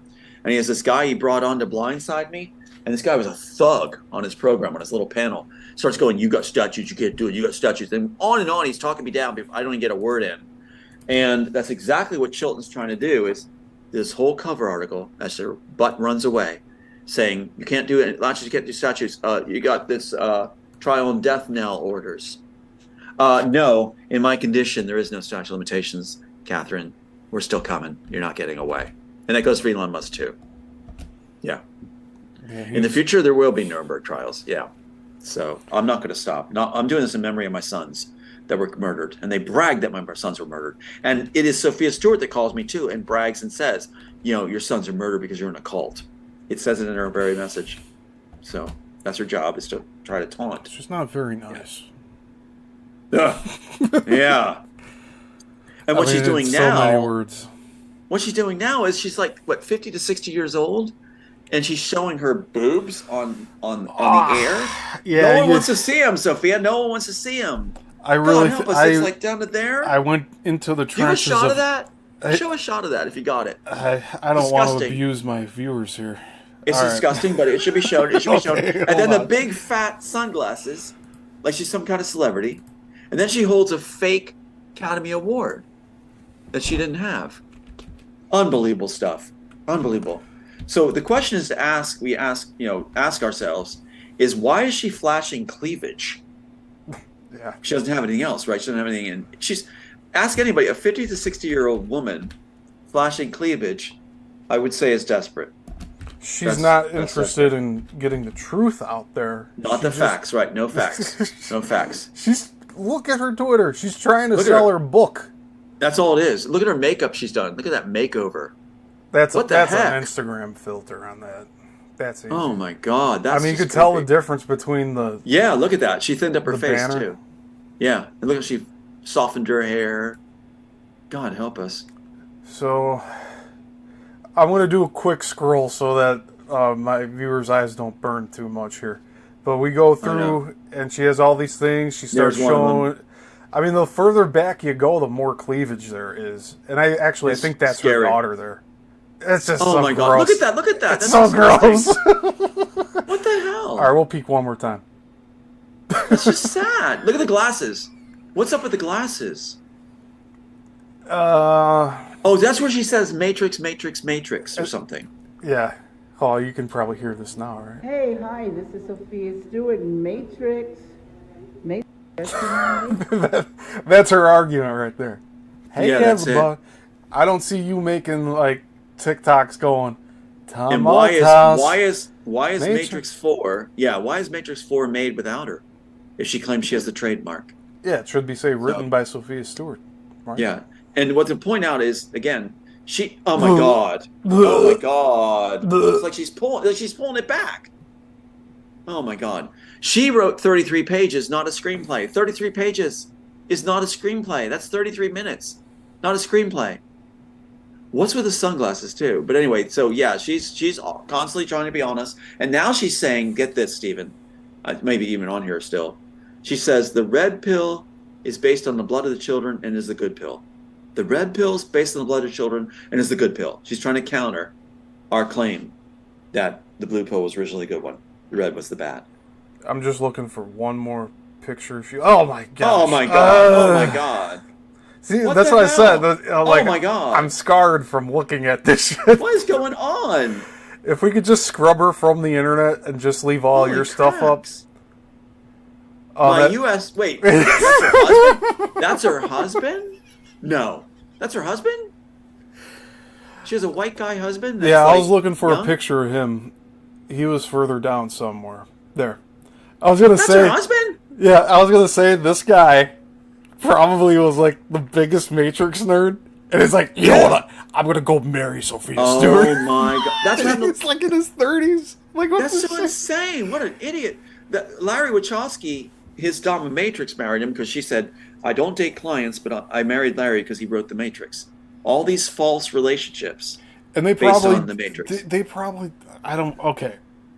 I'm gonna throw this out here, but knowing the type of people these are, they probably talk to each other like, you're my Neo, you're my Trinity. Oh, yeah. Like, they reference the Wachowskis' work like throughout the entire thing while also claiming that they own it. I'm sure, yes. Oh my god. So, Boy, okay, she's enough just of set that. herself up. Yeah, Enough set of the herself screen up. share of this one, but yeah, we had to take a look. We had to see who I the had other no idea person about the was. husband thing. I had no idea about the husband thing. Yeah, I thought it was just a boyfriend. I didn't know it was straight. I didn't know either. Look at her. Look at her. Right there's her. The eye thing. So let's go down to the just covering her eyes there, or her face. Yep, there it is again. It's Yep, like you can that see it. hopeful look for like, please accept me. Oh my god. Ah, That's so sad. Why would you do that? Ah, Is that her husband there? No. That's an African American guy. Yeah, well, it looks like she does a lot of black culture stuff. She had a Juneteenth. But I mean, that's stream. not her husband. That's not her husband. No, Okay. I don't think so. That's really bizarre. Interesting that she married a white guy. I mean, she looked pretty when she was younger. And then Well, that's Photoshop too. She let Hollywood just She sold out. She chose. She sold out. She She sold chose to take this role. Right. And she hasn't written anything. She's never written a screenplay. No. Ever. Look at her right there. That's her. That's Yeah. what she looks like. Unbelievable. Look, She gets away with this urban legend. She's on this like morning show with this weatherman guy. Is that who that? Yeah. Thing? Oh no, that's someone else. But it is a news station. Yeah, unbelievable. How she has snowed everybody. And Kate Chilton put her in position. Kate Chilton. This is absolutely incredible. Just check this guy out. It's like, I know. Yeah, I know, like you said. I Matrix married nerd. the creator of the Matrix. Yeah, I'm somebody. I'm somebody now. Yeah. Like, Yeah. I And that's don't- how she talks. When she contacted me first, she's like, when she's going to throw the case and working for Kate Chilton, she said, is that Tom Althouse? Put me on. She goes, you're one of the elite now. Your life is over as you know it. You're going to have celebrities like me. And just like, wow, the way she looks at people is that they're way beneath her. So exotic, pet. This is just sad. Okay, I think I had enough. I have to. Yeah, it's starting to repeat. Definitely enough. Definitely enough. Okay. God help us all. Now Wow. All right. we're at. Oh, we're still at 6 years, so we didn't scare everyone off. God help us. All right. Well, this was important. This is very important. I'm glad for the people that are right there with us too on this one. Yeah. So, And Tom, I know you asked to do this today, specifically this show, to get Right. all of what we talked about on record, Yeah. so that in the future we can reference back to it. That yes, Right. we found this at this time, and this has been there since however long ago. All that's very important for Right. getting these details ironed out, because I know there's like these bigger questions about like, why are they doing all this stuff, but really we have the names of these people who are doing these things to Tom, and now we are exposing everything in a way, even though like there's more that we're waiting on, like confirming. We don't want to falsely say anything, which is why Right. we're careful about what we talk about. Right. And Everything yeah. that Tom's brought is, I mean, it's checked out. I mean, you can take it from me. from my word if you want to go off of that. And the reason when people say, why was it taken? It's not just a screenplay with new ideas and concepts that are cool, as Warner Bros. Said. It also has tech through it, tech that could destroy our world and enslave us all. So the neural link is in the original work. So they weren't. That's why they're doing this also, is it wasn't just the text and the cool ideas, as they said. It's the tech in there. Yeah. And that's why they changed the trademark laws. Patent laws. They changed the patent laws in 2013. That it's not who creates it first. It's who slaps it on the spike first at the trademark office. So they changed that and took advantage of it immediately. Changed the law, take advantage of it immediately, just like they did with the Maui fires. For those, our hearts go out to Maui people. They changed the law, the governor changed the law that the zoning rights in historic areas restrictions would be lifted in July, just before the fires in historic area in Lahaina.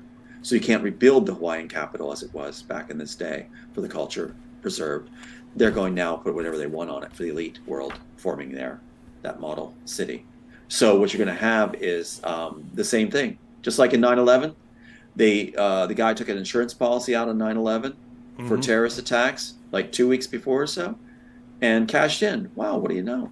Just happened to happen right afterwards. These are some of the things that are telltales. So that, when they do this kind of stuff. So change the law in the trademark office, slap it down. Yeah, and I'm glad you're not saying that it's the same like tactics and weapons used in 2001 and today. I think they were slightly different. Major thing being thermite is the difference between these two. Right. I mean, it's one thing you have an empty building and a bunch of thermite on it, but then you have this town that the houses are incinerated down to the foundation. Yeah. And the tree across the street's fine. And then there's puddles of aluminum, which means that trailing down. High temperature? High intense heat for long periods of time causes intensity. the puddling. And you're telling me everything else is untouched. Like, we looked at this one, a few pictures actually.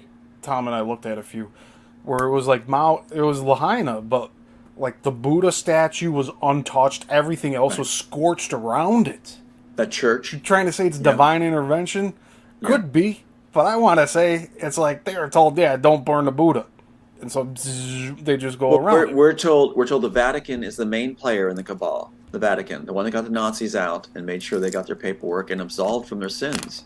They got new identities, and right out of Italy. And what you have, the southern route, and you got that church that's untouched with the devastation all around, even the parking lot. They walked a video through and outside it, not even a scratch, where everything's devastated around it. So it's interesting.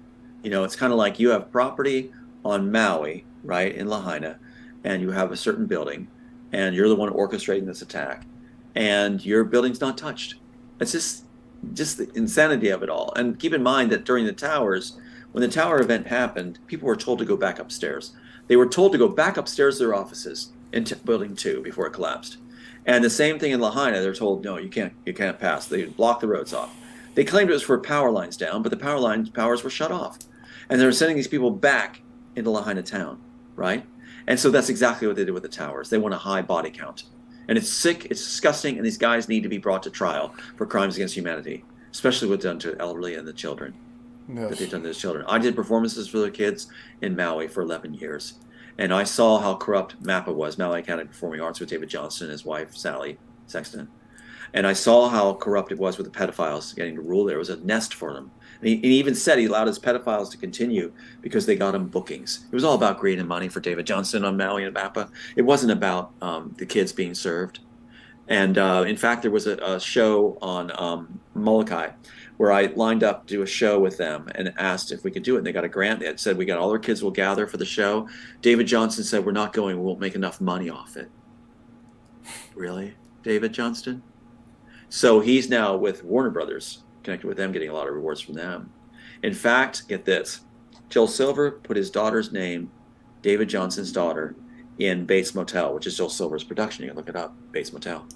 And so as an award to David Johnston for selling out on me, he, for me doing the right thing, he put his daughter's name. Now, you would think, well, maybe the daughter has a name that's common. Listen to the daughter's name. David Johnston's daughter, that becomes a prostitute, main character in Bates Motel, prostitute, is named Annika Johnson. How many people do a search on Annika Johnson? That's a unique name. But to reward David Johnson of Maui, of Mappa and his pedophile kingdom there, who works with young kids, with people like Mark Colmer, this guy who was just a pedophile out of where I was born, Abingdon, Pennsylvania. They brought him over to be a handler in the cabal, a Jewish Zionist pedophile. And so you see these guys like, where they get away with the crimes, they brag about it.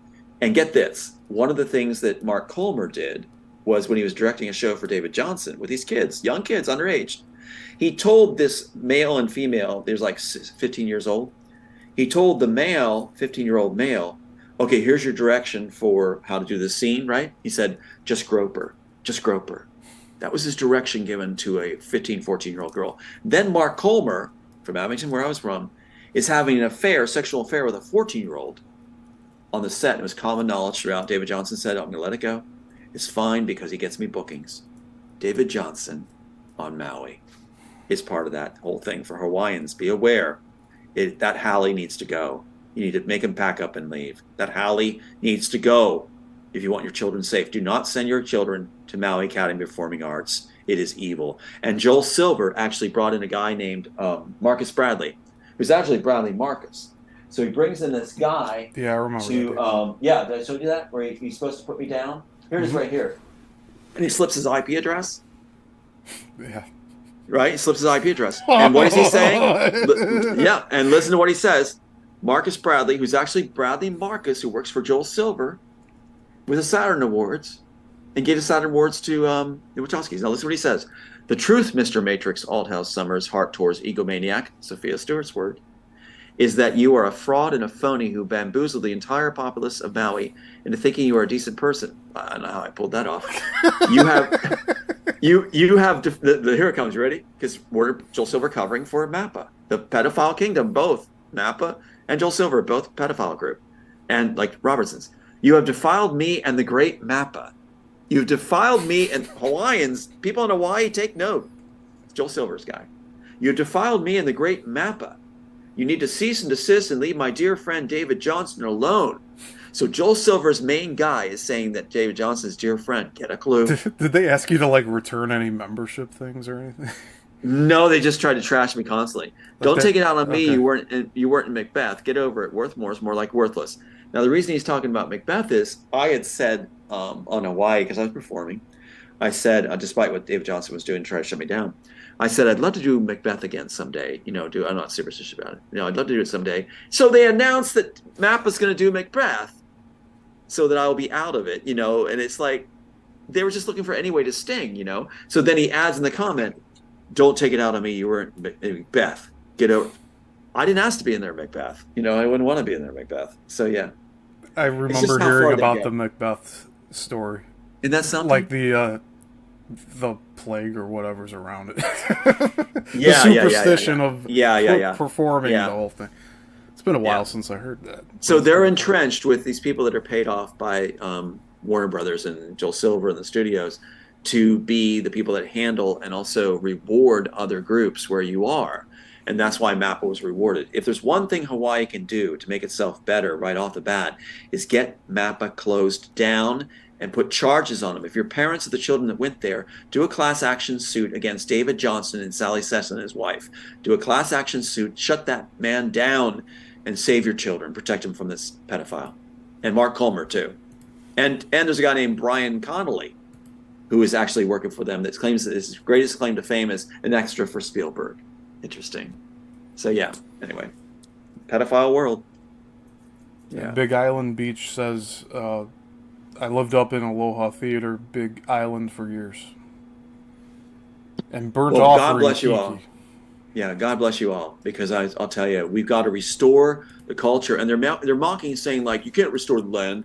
You can't restore the land. I mean, all the businesses are there. Like they claim it, take it, put business on it, and say, well, we can't turn that around. It'll upset communities and life. They can do it. High-rise hotels along that ocean front. That's of course what they do. That's what they zoned it that way. Whole That's strip. When you change the zoning. Chicago, when you change the zoning laws a month before the event, or less than a month before the event, that shows you it was all put in place. It was all planned out. And what the best thing Hawaii could do is restore Lahaina to what it was. I worked with the Historic Society there. I portrayed a whaler from the time, and was at the old Pioneer Inn and everything, the banyan tree. I stomped that ground all the time. And so what we need to do is restore the old fort. Hawaiians will know what I'm talking about. The old fort and the pond, that beautiful pond in Lahaina. Let's restore the culture and the way it was. If these fires have happened, turn it back. And let's do it as a memorial to those that were killed, that those children that were lost, those that drowned. Let's make a memorial by reinstituting Owned what by Lahaina the looked people. like. By the people. By the Because people. Restore the culture.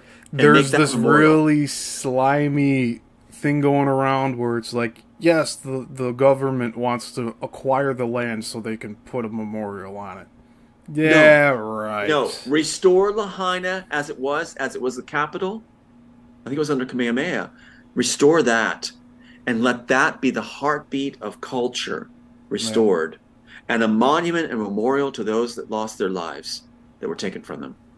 That's what should be done. Do not accept a government memorial. Don't allow it. That's an insult. The moment it becomes a national park, like, it's screwed. Because Don't then let it happen. the federal government's going to own it, and then everybody who, like, actually owns the land that lives there, that appreciates the history, they're not going to be able to, because they're going to be banned from going on that land. What should be done right now, like when Rockefeller's groomed me, what should be done right now is archaeology. After we account for missing people and everything else, treat the land as sacred as it is, and do archaeology on it so we can get blueprints and foundations of what it actually was, go along with historic records, and rebuild Lahaina town in its historic fashion. I would actually, prior to doing that, I would like for Lahaina to either become and remain, for the time being, a crime scene zone so that we can investigate what actually happened there. Yes. Because I know they want to quickly just get rid of any evidence of anything. Right. Even if it was like a fart in the wind that started a fire hurricane or something, which it wasn't. Right. No. But even if it aircraft. was, like, we want to find the evidence to show them what happened. Right. This was a aircraft thing. I have insiders. And what's interesting is I want people to realize that many of you already know this, especially from Hawaii, but there's two cars that are shown up in Upper Lahaina. Like when you go in Lahaina, when you live there, you go up and suddenly it dead ends with one high school, and then you just have the mountainside, right? Well, there's this area up there where you had two cars, and it shows like a burn spot around the two cars that are melted with aluminum trailing off and all burned out engine and everything. And even this one dog was killed in the one car, but all the other areas intact around it. Just that circle is intact. What I now understand, what I'm told, is that was the test shot where they tested the airplane beam thing. They tested it on that spot on those two cars, and it was like, okay, we test our tool, now we unleash it on the town. You've got the crime scene where they were testing the tool before they shoot it on Lahaina. Of course they're going to do the test shot. They did it on the two cars, satisfactory, they launched it. Wait till we find out what they have. And part of this all goes back to Nazi Germany being taken care of by the CIA, Pentagon, FBI, protected as they continued to research. This research has actually led to what happened on Maui. So you can thank the Pentagon for this happening. With FBI congressmen, FBI agents that are lifelong FBI agents as congressmen, making sure these things happen, what's happening in Ukraine. We got their number. They're on the run. Watch for Brian Fitzpatrick to resign very soon, too, as he's being caught. And it's all going to come together and all come out. And I'm not going to stop. I'm going to stay like a dog on their tail. I'm not going to let them get away with this. I'm going to keep going. And I'm right next to you on it, too. Oh, you're making it happen, Stephen. You're allowing it to happen, along with Brian.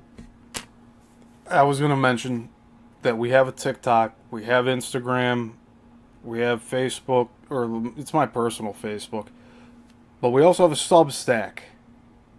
And if we can get everybody to start moving off of YouTube and going on, like, follow us on TikTok, follow us on the Substack, because that's where you'll find everything. And if YouTube ever removes this channel, which it has one strike for the next 3 months over a public comment of a mother reading an elementary school book that's not appropriate for children. And YouTube agreed it wasn't appropriate, and they struck my channel. So me just exposing all this stuff, I thought I'd get hit with putting content and clips up with you, but it was the other way around. It was me trying to look out for, the rest of the country here, in the public schools. But Yes. Yeah.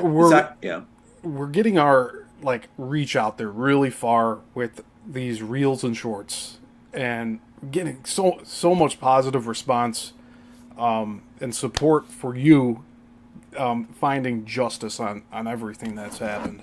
And Well, the piece was written for everybody except the Wachowskis. It's like everybody's supposed to be able to take their work on it. It'll be owning it, as copyright law is supposed to have it at a certain time. You own it. That's what I plan to do.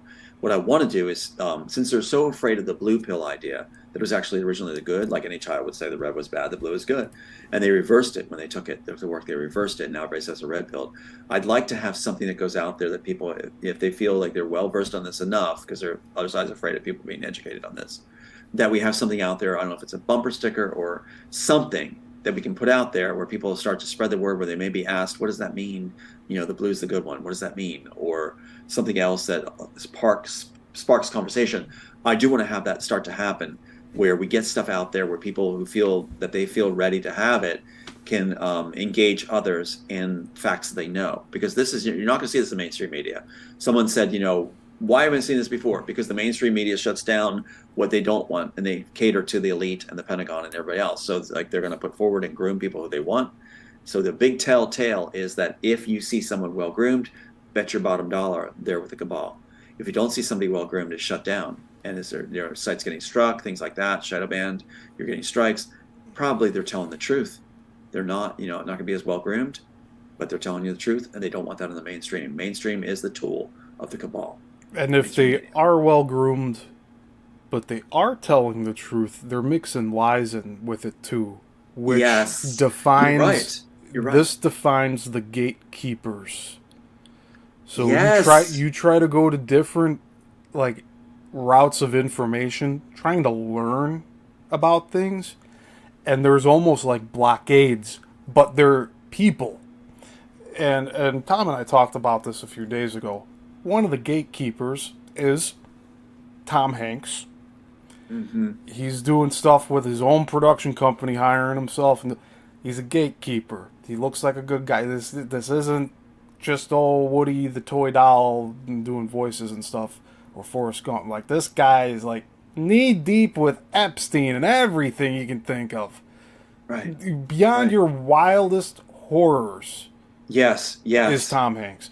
And then you can also see it, yeah. You have every facet of media has these gatekeepers. If it's not Tom Hanks, it's Alex Jones. And, right. And the list goes on. Because he's not allowed to say the J word.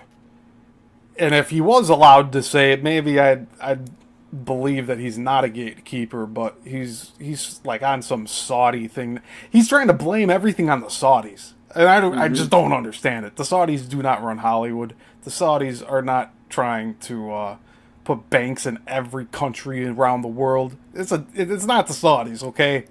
It's not. That's what they do. They pick their guy they can blame it on. And I wanted to share screen one more time with you. Just want to show you something, because you just brought it up to me. Okay, we talked about this before. And yes, this is a single picture of Tom Hanks. Look at the eyes again. I want people to realize you can spot these phonies through their eyes. Cover the mouth again, and look at the eyes. It's like, what the heck just happened?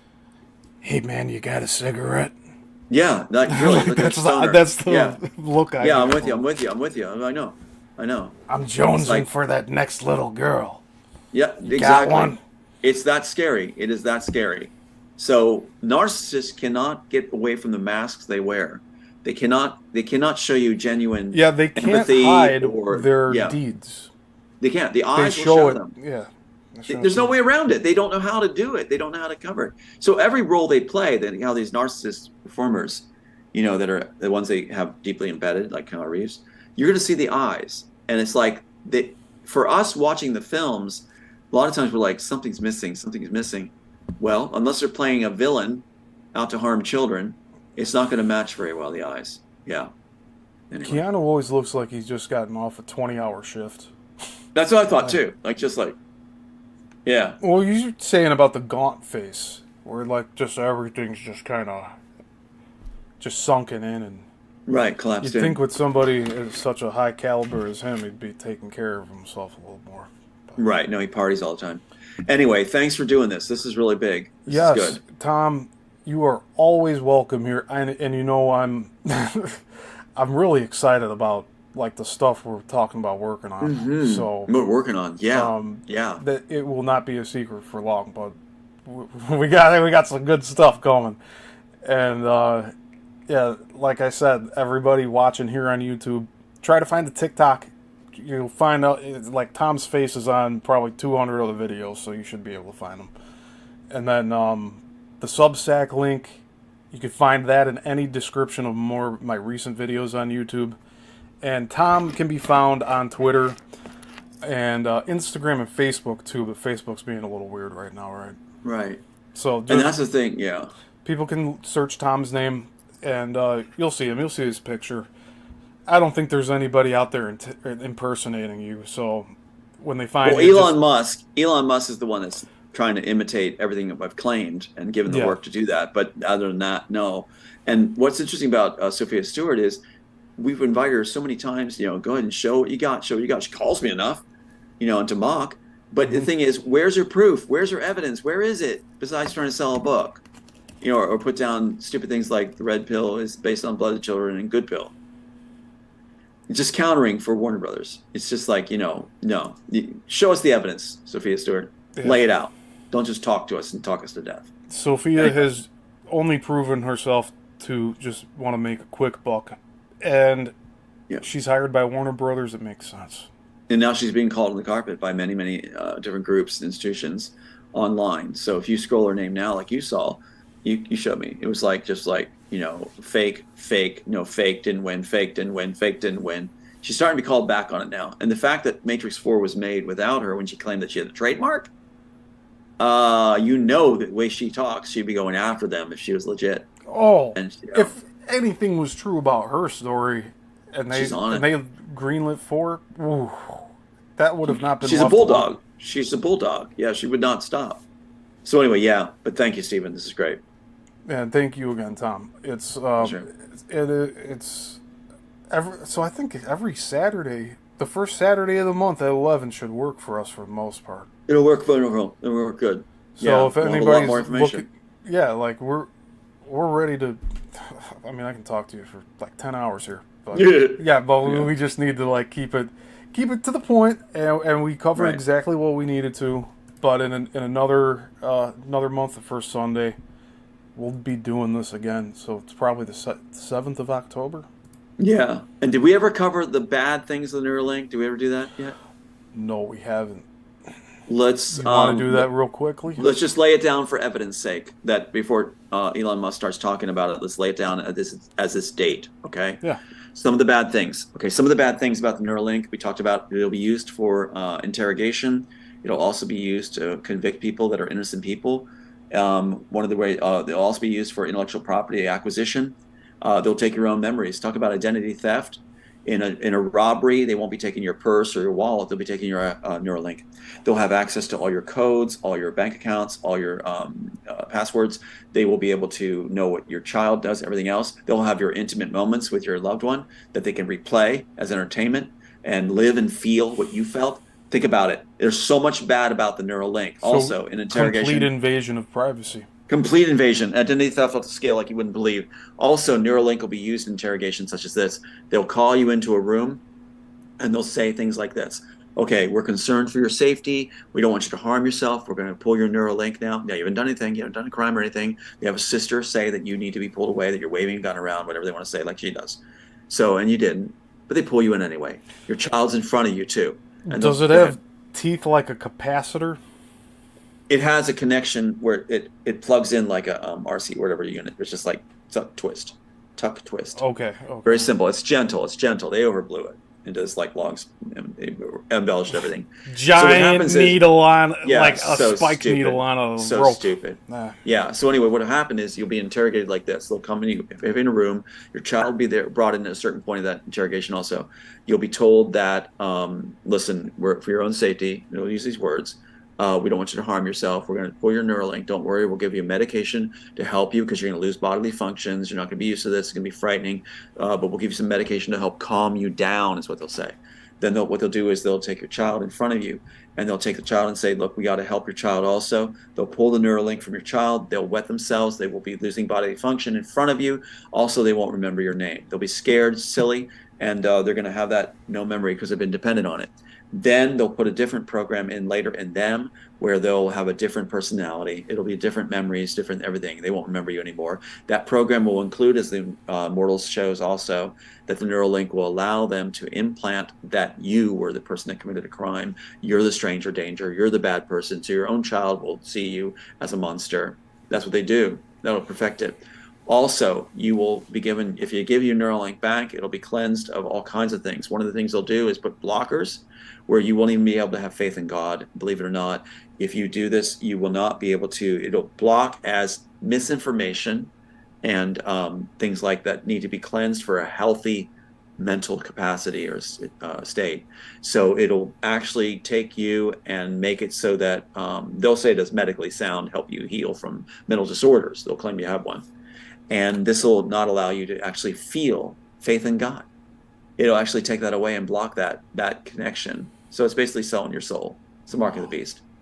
Also, what's going to happen is they can take your chip, and all ideas are there. They also can take that chip, if they have you target you by the state, and draw any memory to convict you publicly, show that memory online.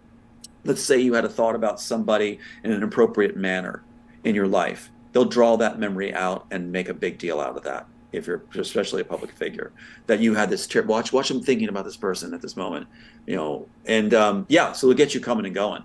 It's basically they got you. Identity theft, like I said. Also, one of the things they'll be doing with the Neuralink that's very, very bad is they can do a mass input where everybody suddenly gets, because you'll have news feeds and these things too. And what's going to happen is you'll suddenly get this like Manchurian candidate effect. Believe it or not, yeah, they actually want to do that. They think that would be cool, where we all get this input at the same time, and this feeling with it that it's right. So like a true. Borg mind type of thing. In a sense, yeah, hive thing. Hive and mind, and they can do it at a certain point in time when they want to. Oh. And you create mob mentality, mass frenzy. Now there's different levels of society. People that can handle certain things better than others. So just think of a population that's been targeted as and tagged as pliable to mental disorders. And those are the ones that are fed a certain thing at a time to come after something or do something at the same time. Also, by monkeying with your Neuralink, they can have you appear publicly completely disoriented, and you'll be a Joe Biden, basically. You'll come up there totally disoriented, unable to focus your thoughts, and they'll say, look, they're crazy. It's not the person they said they were. They couldn't have possibly created this work. It's our work.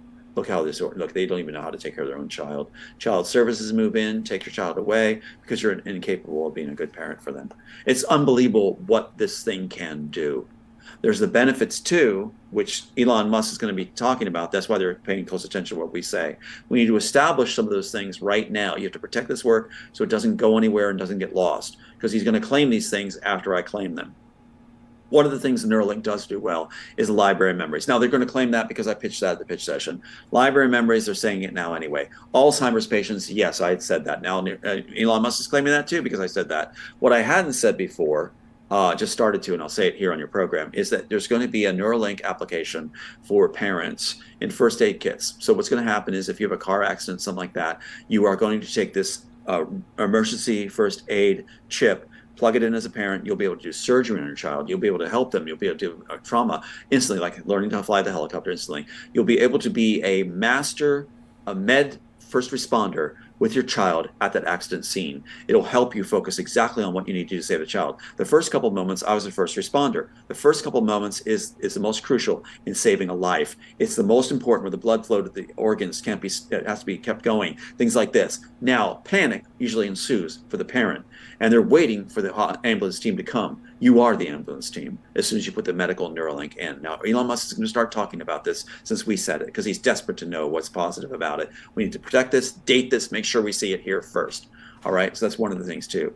Alzheimer patients, we did mention that. Yes, it's going to allow them to have the memory. We're going to have a library of memories. He'll be saying this too probably soon. Library of memories of all kinds of elderly that were shut away in homes. We're going to have their stories, like the Brothers Grimm turned into Brothers Glee. You're going to have a plaque of each person with their permission, especially shut away people, where it has a plaque in the name and it'll have their most cherished memories. A library, a sanctity, a sanctuary of all these different people. A library of memories of humanity, where you go in and you can see you'll live the most special memory, most cherished memory of each person, teaching us that all life does have value, all life does matter. And this will be a testimony to humanity advancing and evolving, where we're embracing all life. It will be, just imagine going into this place, library of memories, where you're living the most cherished memories of each person. Just think what it does for our elderly, where they get, I'm sorry I'm talking fast, but this is important to me. So think this fast. What you'll see is elderly they don't want to be shut away and their property just taken. They want to spend their years giving their wisdom and their stories to the next generation after them, the grandchildren. That's been stripped away from families. That's part of the plan that Kate Chilton and these others had. The cabal and the one world order. You got to break up the family system. They took away the Walton system, replaced it with something disastrous. So in the normal system, you're helping the grandkids with wisdom as a grandparent, and also your stories and things like this, and you're there to care for them. You also have where the kids they're not latchkeys, the parents are there to take care of them. And you also have the memories. So they want to give these gifts of memories instead of being shut away and just abandoned. It's torture. So they will know that their memories will count and will matter, and that generations to come will live their memories and feel their most finest moments. What a blessing to humanity. So yes, the Neuralink can do this, and Elon Musk will be talking about this soon because they want to claim credit for it. So you've timestamped this, you've seen it first. That's part of the good things about the Neuralink. There's so much more. There's so many more applications that'll be very, very good. One of the things is suicide prevention. Let's just name this. Elon Musk will claim it later. Let's establish it first as the creator of the Neuralink, or enhancer. What's going to happen if you have a child that's suicidal, right, Stephen? He's in front of you, for your audience too. You have a child that's suicidal, right? Now, the big problem with suicide is a lot of people feel it's hopeless to talk. They feel like, I can explain this, but nobody's going to get it. It's hopeless to try to tell my story. I have nowhere to go. It's over. So why even try? Let me end my life. Okay, that's what they say. Now, I'm a big proponent on life matters. I would never end my life. That's why they try to say that I'm going to, because they need to have that happen. Right, there you go. So here's what happens to the Neuralink. The one thing it can do that's really, really good with suicide people. You have a child who's suicidal. You don't want to say them, right, as a parent? You're allowed to take their Neuralink with their permission, plug in their Neuralink. You will feel and know exactly what that child feels. That child will know that you know exactly what they feel. The child will know exactly that you understand. And with a look, Stephen, I'm very affected by this, with a look, you can save a child's life. You can save your child's life, because you'll look at them and they'll see you knowing. They know you know exactly what they feel, what they felt, what they couldn't express. And you two are sharing a moment just visually with each other where you both understand and know, and that will save a life. That will save their life. I think that would change our whole social structure in how It we will. understand people and others. It may become part of marriage, where if you're accepting another person's life, that you're going to be committed to them, sickness and health, whatever it is, and however that evolves. If you take the Neuralink for a moment, exchange not just rings, but the Neuralink, and have an understanding and feeling of exactly what they want most and how they love you, that should be part of the ceremony. It's part of the ceremony that you actually do become one. What happens in the original screenplay, Stephen? In the original screenplay, the architect's son takes the architect's, they stripped this out. It was too complicated for the Wachowskis when they sold the work. He takes his father's Neuralink and plugs it in and says, now we are one, because he has all his father's memories. If you want to have a relationship and you're going to commit to somebody, you would know all the bads, goods, dreams, knots, farts, burps, everything. You'd know everything about your other person, your partner, and that becomes sacred between you, each other. What do people say usually in long-term relationships that last? They know all my secrets. They know everything about me. With the Neuralink, this will be possible, but only for the marriage, not for the state, not for Elon Musk to take it and create a library of this stuff where you just do it for entertainment. This will be between two people completely knowing each other and allowed to do that in the ceremony. So there's another positive thing Elon Musk will be talking about later. So protect this right now. Time-stamped, proven. We said it first. That's very important. As the creator, it's very important. It's good that we say this first. We have my desktop time stamp on the bottom right. Very important. Very important. Because Elon Musk will claim this later. Because he doesn't know what to say. He says Alzheimer's. He doesn't know how to describe it. It's embarrassing. He's too busy trying to smoke weed on Joe Rogan's podcast than actually explaining what Neuralink is. He's just like, oh, AI might not be a good idea. But he has no idea. He has no idea. He has no idea. And that's why I've been kept, one of the things was the no-touch rule was placed, because the CIA says, it's even their Hitler release things, CIA says they want to keep their primary sources, their assets intact, because until they understand fully about the technology that they're trying to take. So I have given you a bunch of stuff that's positive, not everything, purposely not everything, Stephen. Yeah. But you have enough to see. Watch Elon Musk now want to get this stuff out. But we've heard it first. Watch, he's on Rogan next week. You heard it first here. You heard it first here. And I want you to tag it if he makes this move and starts saying this stuff, because they watch heavily what we say. And now they're just like wet with excitement. I guarantee you. I know the context tell me what's going on. So they're going to want to somehow release this through him as, look at this wonderful man who's intended this. But keep in mind, he never said it before, did he? He never said these things before. So it's a hindsight play. Just like the Wachowskis are saying in hindsight, oh, Matrix was about transgender. We didn't hear that in 1999. We didn't hear it all the years later. We heard it after they steal their work again, after they shut me down and steal Matrix 4. Then they're claiming it. Where was it before? Watch Elon Musk do the same thing. He'll claim these great things now. Why didn't you say that before, Elon? Yeah, I'll have excuses. Yeah. All right, thanks, Stephen, for doing this. So keep it safe. Keep it safe. Locked and loaded. We're going to be on every social media platform. This interview is not going anywhere. Get the pluses out there. Definitely get a short with the pluses out there and lock it down as time stamped. And then we'll just put a point out there. Watch for Elon Musk to claim these very things when he never said it before. Yeah, yep. Stealing from the creator. And keep an eye out for Brian Fitzpatrick resigning. So that's another thing. Yes. Now the Ukraine thing's exploding on their face. Yeah, we didn't let it go. We showed the article. We didn't let it go. And before you leave, one quick thing before we go here. Let me just pop that up again. The article that they don't want you to see. I'm going to pop up both versions here. Hold on. I got to get that out of the way. Okay, get it. Okay, where are we at? Fitzpatrick. Where'd you go? Don't tell me. Oh, you're right there, buried under that. Okay, here, we'll pop up this one. See Joe Biden looking up? Yep. The FBI allowed Biden to bribe Ukraine. It was the FBI that got rid of Shokin. And they were saying that if Shokin didn't go, Ukraine wouldn't get the billions that was promised. The $1 billion loan. And I think this is like being over the target, so to speak.